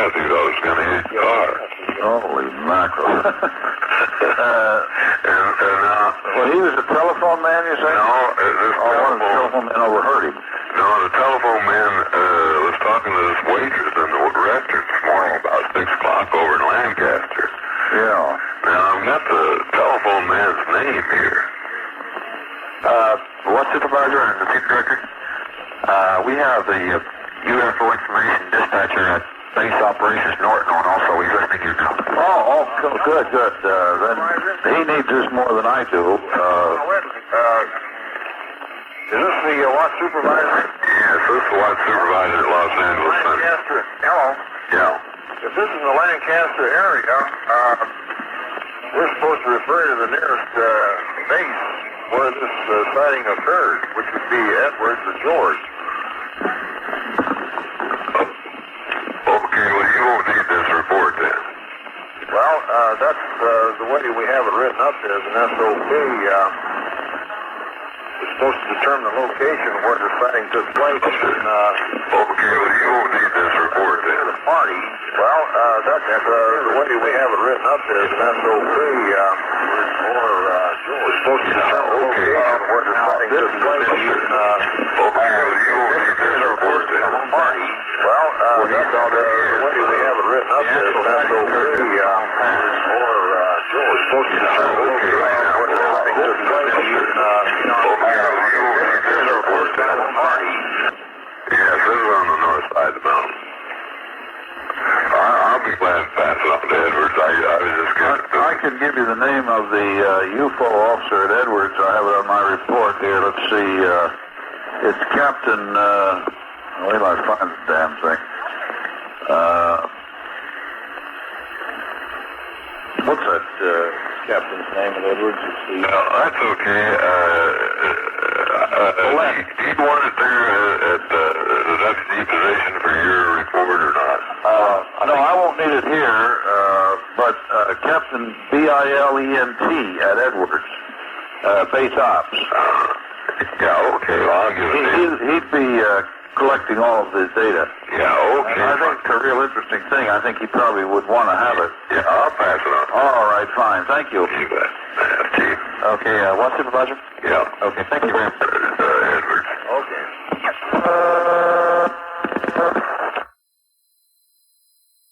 Right now. Yeah, he says he's got a contact, 12 o'clock 16. That's it. Okay, Pedro. Right. Turn your head under 7 degrees ahead of him. Hey, Tower? Yes. How's he looking now? Is he head for anything? Looks pretty good. It looks good. Yeah, the blips merging? Yes. So you're listening to the Midnight Ocean Radio Show and a podcast as that refeeds. What do you guys think? Pretty interesting stuff. One of the things that really got me is the, and I've been Googling during this, looking to see if anybody has countered this video or this audio file that we have. And no one has come out and disproved it or wrote anything critical of it that I could find, which I actually find very interesting. See, for me, the audio of that was so crystal clear, and it was made in 1965 versus the 1994 video audios. Now, granted, they had different technology and it's patched right into the board. And I also believe that some of the artifacts that you got to remember, we actually clarified. We took out a lot of the artifacts. I actually believe that there was audio artifacts that were put into the broadcast to make them difficult to understand, to make them not appealing for people. It is a stretch. You guys have sat here for, kudos to those that have sat here for 4 hours, and listened to these audios, to these shows. Now, I've done it 2 or 3 times. I'm up to about 12, 13 hours. And it is interesting, and I honestly believe that this one is real as well as the others, because I've yet to find anybody who has discounted them. Tell me what you guys think. Type it there in the chat room. Love to hear from you. TMO listener. That's TMO listener. If you want to give me a shout here on Skype, you can also put your question or whatever into the chat room. For those that are listening to us on Facebook, you can also put it in the chat room there on Facebook in your comment section. That will come to me as well. And that leads me to let you guys know we are now broadcasting live on Facebook at the Midnight Ocean page on Facebook. Yeah, Sentinel. They were awesome. Give me a shout, man. Let me hear from you. It's TMO listener, LISTENER on Skype. Love to hear from you. But those were very convincing. I've got a slew of them. I've been digging through the National Archives, looking at Project Blue Book. This is something that's always fascinated me. But it also at the same time scares the crap out of me. And let me tell you why. I had Lori McDonald on the show last week, and she was talking about alien abductions and past regression therapy, hypnotic therapy, and some of the things that she had to, or that she explained in some of her, she flat out said I'd rather work with demon possessed people than work with people that are alien abducted. And tomorrow, that's going to be the topic for tomorrow. Alien abduction. I've got some interviews lined up, some people telling you about their experiences. And so that's going to be very cool tomorrow as we continue on with Alien Week, UFO Week. But one of the things, and maybe we'll get Lori back on the show tomorrow to talk about her research, her experience, her working with these individuals who have been abducted and their memories have been deleted. And love to have her on the show. I am truly fascinated by this. I don't know now because after speaking with Lori, if I'm hypersensitive to alien abduction, but I am definitely spending more and more time doing research. There's a couple well-known abductees out there that we've been trying to reach. Been trying to get on the show. I'm going to pound on them even more so tomorrow. Hopefully, please, hopefully send out good vibes for us. And maybe we can get them on the show. And have them share their experiences with you first hand. But what a powerful show. I thoroughly enjoyed this type of show. I know it's not something that we normally do, in which we don't have a guest, but I wanted to share those audio tapes with you, especially since they have been remastered in the sense of we've taken out a lot of the noise in them. Now, we did not, I will tell you this, we did not change the audio one bit, except we just took out a lot of the background noise. And so you can imagine the amount of noise that was in the audio clip. So joining us all the way from the other side of the country, we have Sentinel. Hey, Jeff, how are you, man? What's going on, brother Jeff? Hey, so you stayed up? Yeah, I did. I've been posted on Craigslist in the politics sections, trying to spread my book around a little bit here at the set. So I'm multitasking, but gotcha. Listening to these calls, they're pretty phenomenal. Is that not crazy? A lot of people have already heard them, but we have such a new audience, especially as we bring in more and more listeners, that come over from the truther movement and everything. And they've never heard this stuff. It's amazing how many people have not heard these. Now, I've heard them, years ago when they were originally on Art Bell's show. But it is so, and so I caught some criticism for putting them on the air. They're like, everybody's heard them. It's like, no, you'll be surprised how many people have never heard these audio clips, ever. Yeah, I've never heard them. Yeah. I've done tons of research, as you know, but I've not heard. I don't think any of these. I didn't go looking for them. I didn't even know they're out there. But this is pretty interesting stuff, man. Yeah, there are plenty out there. I mean, there are a lot of 911. And hats off to the gentleman who originally exposed Kenneth Young, who unfortunately passed away of leukemia at such a young age. But thank God he was able to get on Art Bell's show and get these tapes out there. But after his passing, they all kind of disappeared, and and it wasn't until we revived them recently and cleaned them up. So yeah, we ran them through some processes. I want to stress to people, we did not change the content of all. We left everything as it was originally given to us. We just took out a lot of the noise, and there was a lot of noise in them, a lot more noise than what was out there.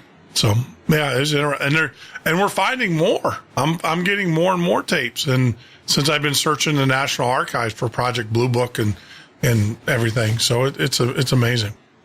Nice. Yeah, I look forward to hearing some more of those for sure. Yeah. So tomorrow we have on top, we're going to talk about alien abductions. My parents had a missing time event right before I was born. They couldn't account for a couple 3 hours of time, and their car had moved about 20 miles mysteriously. What? They had a classic event. Jeff, I don't think I've ever told this whole story on the air. You want to hear this real quick? What are you doing tomorrow? I could probably pop back on tomorrow, but it's pretty interesting stuff. Let's save it for tomorrow. Because I want to hear that. I had an experience after the Lori McDonald show where she talked about alien, and that was one of the things we're going to share.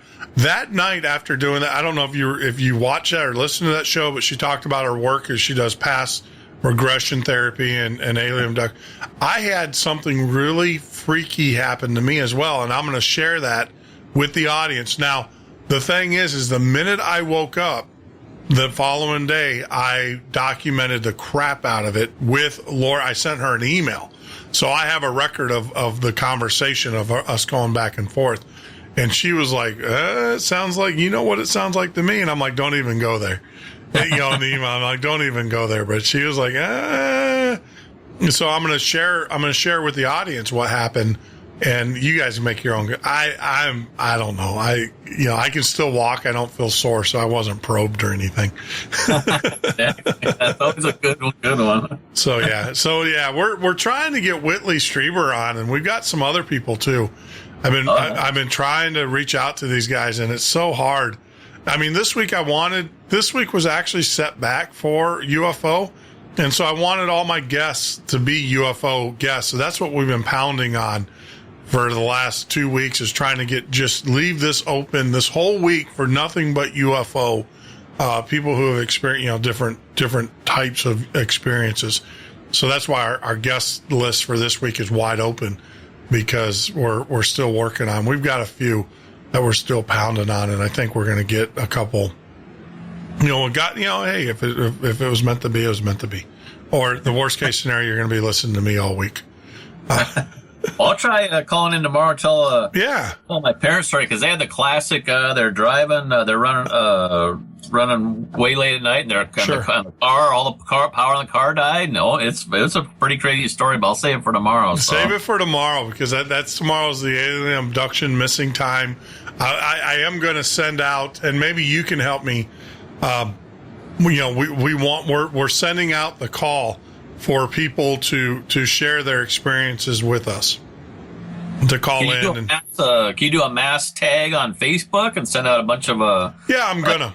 I'm going to. I'm going to send out a bunch of posts to the different groups and let people. I can send out to about 73 groups at the same time, and so I'll get all those out and start pounding on them first thing in the morning and say, hey, look, we're submission of stories, because we want to hear those stories. We want to hear people and their experiences. And tag me personally, or some other people too that are on your friends list, and just put out there like a net. And I'm sure there's a bunch of other people with cool stories. So I'd love to hear them. Yeah, and that's what tomorrow is. I want people to submit you don't have to be abducted. I want people to submit their personal UFO stories for tomorrow's show, and submit those to us. If you want, you can actually just email them to us at listener. That's listener.themidnightocean@gmail.com, and get those out to us and everything. So, hey, man, we're also on Facebook now. Did you hear that? We're broadcasting on Facebook. I have not checked that out yet. I'll have to check that out. It's actually pretty cool. I'm digging it. It's giving us a lot more exposure than we've had. Obviously people that never knew we existed on there, and we're growing. We're getting out there. It's just, I don't want to say frustrating. I mean, we're growing, right? Oh yeah, 178 subscribers. Every time I look, it's higher and higher. So is that good? I don't know. I don't even know what I just come in here and do these shows. Nice. But all I care about is our guests. I just want to make sure our guests are getting exposed, because we got great guests. Oh, you got phenomenal guests. I'm impressed, man. You're getting some big name people just right out of the gate. I know you had a good history before with your old show, but this is really you're getting some cool stuff right out of the gate with this new show. So it's cool. Yep. So are you staying up for the Snowden dump? We'll switch topics. No, I got to work tomorrow, but hopefully he just totally torpedoes her, man. Hopefully. I mean, I'm afraid he's going to get hit with a drone. Yeah, I saw something about he was afraid of that, but yeah, the Clintons have just left a trail of death and destruction wherever they've all the way from the governor's mansion back in Arkansas. Man, they're super corrupt back then. They just took that crap to D.C. and now you got their frickin' foundation. I'm of the belief all government is corrupt. Oh yeah, but she's like the ultra extreme end of just the bought and paid for puppet of the Illuminati. Oh yeah. I mean, she flat out says, if you listen to her policies, I don't want to get too political, but I mean, if you listen to her policies, they're very one world government. Oh, totally. Yeah. She's the Bilderberger pick to be president. I still think she's going to be president because she's the Bilderberger pick. So we'll see. Yeah, I do too. I think like you said, we'll see, but I think short of a miraculous, just a huge turnout, and I think that's the only saving grace that Trump has. But you know what? I'm not too keen on Trump, man. I'm writing my name in. How about this, Jeff? I'll write your name in. You write my name in. There we go. Well, we sure do better than all them put together, man. With the one hand tied behind our back. Did we just collude and commit voter fraud? Are we gonna have the FCC on us? We're just trading votes. Yeah, we're just trading votes. They want to arrest Hillary. They want to arrest us, right? Well, when on my first ballot, if I was in Chicago, my first ballot, I write your name. On the second ballot, I'm going to write my name in. There you go. So, it's just, I don't know. It's interesting, and it's scary at the same time. And this thing that's going on with Planet X, and I'm just hopeful that we make it to November 2nd, to be honest with you. And, you got Putin, who is they walked away, for those that don't know. And, Putin has walked away from the negotiations with the United States over Syria. He's flat out said that they're going into Aleppo, and if America intervenes, it's war. Yeah, we're right at the doorstep of World War III, man. Yep. It's just it's just sad. So these maniacs, psychopaths are running the world, Jeff. Yep. I know. And it's just insane. It's scary at the same time. And, thank God people aren't listening to John Kerry, because John Kerry came out, I guess, in his private emails, which is funny because we have to find out the truth through criminal activity. Isn't that crazy? Yeah. Doesn't that tell you that how ineffective our press is? That the only reason why we're getting the information that we've gotten is because individuals, good, outstanding Americans, people who believe in the Constitution, are standing up, and unfortunately, we're getting the information from individuals. And what I said all along, it was confirmed the other day with not with Snowden, but with Assange. I said all along the DNC hack did not happen from Russia. It happened internally. The guy that filed the lawsuit, he's the one that handed Assange all that information. Assange came out and admitted it. And I said that all along. And then, of course, they find him dead Yeah, I was just gonna say, is that the guy that just died? Yeah, it was the guy that got shot in the back of the head. Jeez. As he was walking down the street. But he was the one that released the DNC. It wasn't the Russians. The Russians didn't hack into the system. And Assange even said that. Assange in an interview. You can look it up. Assange didn't say, I was handed to them directly from this guy, but he's like, the information came from an inside source and the guy's now dead. Okay. So inside source, DNC guy who's filed a lawsuit against the DNC, and the guy just died 3 weeks ago or was shot in the back of the head as he was walking.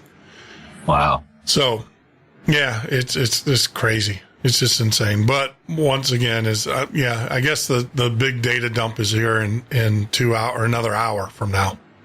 Nice. I can't wait to see what he's got to say for sure. Oh, they're gonna, but I don't know. I mean, I think most people they don't care if she's a criminal or not.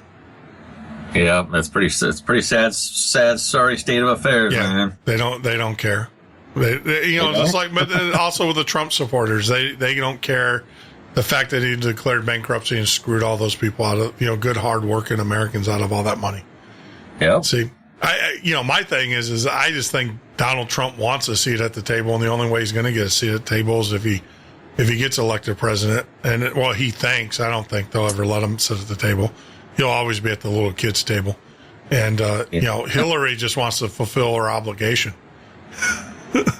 Oh, yeah. They've been grooming her for years to be the first woman president, the most corrupt woman in history of America. Yep. Absolutely. I mean, it's just insane. It's insane. Yeah. Well, my friend, take care of yourself. Call me tomorrow. I want to hear about your parents' alien, their missing time. I don't want to say abduction, but their missing time experience that they had. And that goes for you guys out there too. If you guys have a missing time or an abduction story or whatever, tomorrow is the day to tell it. And we're going to be broadcasting this out starting first thing in the morning to let people know. And we'd love to hear from you. I'm also probably going to open up a couple phone lines on the hybrid tomorrow. Even though I don't use the hybrid anymore, I might open them up just to accommodate some of the calls. So. Nice. All right, man. Well, you take care of yourself. All right. God bless, Jeff. All right. God bless you too. And hey, man, I can't wait your book. I know you've been working hard on it. So good job. For me, coming around, it'll probably be another year, but I am working on it right this second. So. All right, man. All right. And good to see you in the group, in the chat. All right. Everybody behaved because the Sentinel was in the house. Bam. Bam. All right, man. Take care. All right. Later. Yeah. Bye. So that was our good friend, Jeff Hayes. And, so tomorrow's going to be a great show. We're going to be talking about missing time, alien abduction. Tell your friends, tell your families.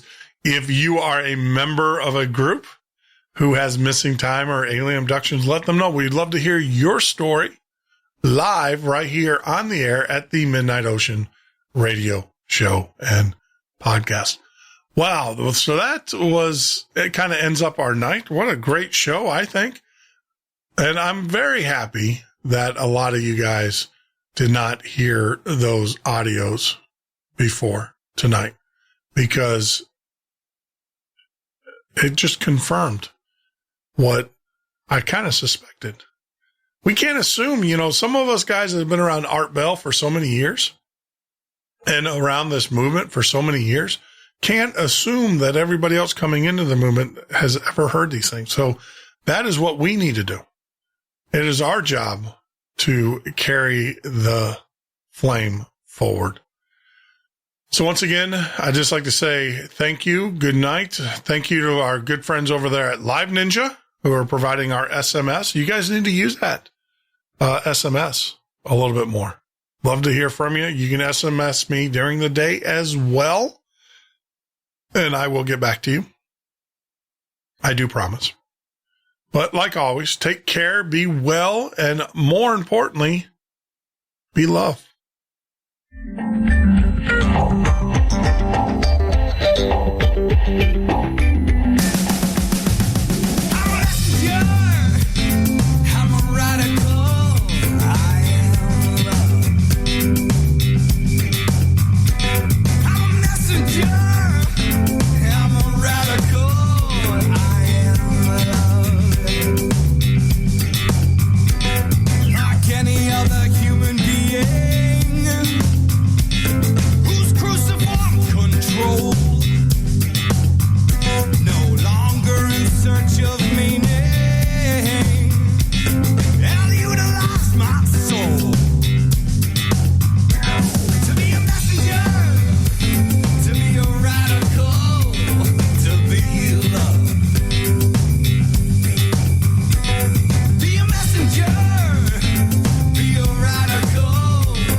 What is up with us all? The scars that you get each day make you stronger somehow in some way. Look for your own truth in your heart when it's bold. You know, it may seem like a coda, but I learned it from my Baba. It's not what you believe, it's what you do. It's what you do. It's what you do. It's what you're doing now.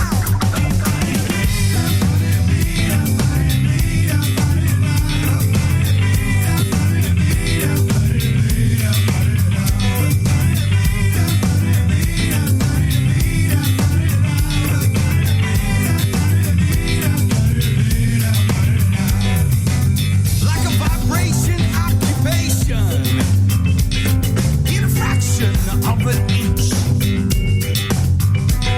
And loving always one is supposed to be a sin. Be a messenger, be a radical, be love. Be a messenger, be a radical, be love.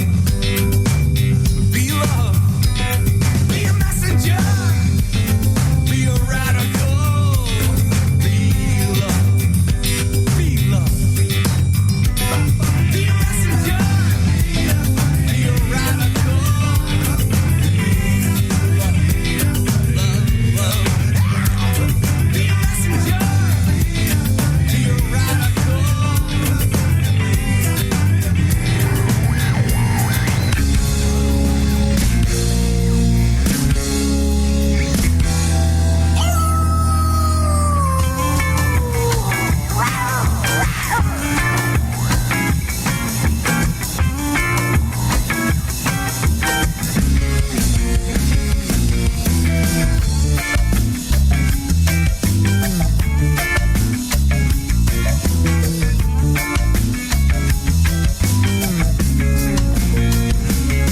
I wish the Wolfman was back.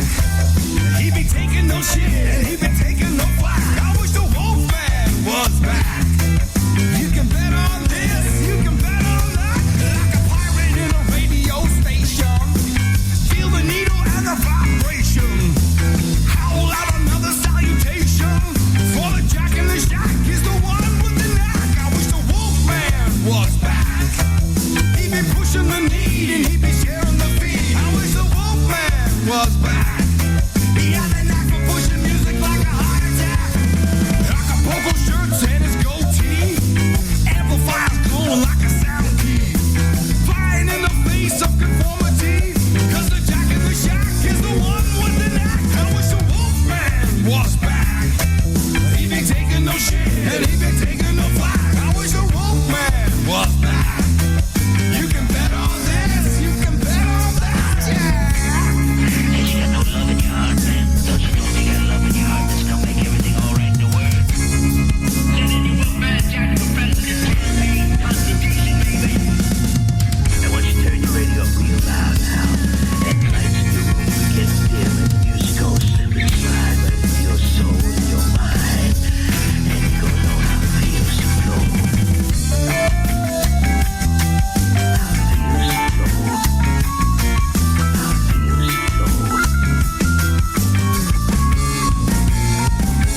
I wish the Wolfman was back. He be taking no shit and he be taking no flack. I wish the Wolfman was back. You can bet on this, you can bet on that. I wish the Wolfman was back. He be posting the need and he be sharing the feed. I wish the Wolfman was back. He had a knack for pushing music like a heart attack. I wish the Wolfman was back. Yes, I do. Yes, I do. Yes, I do. I wish the Wolfman was back.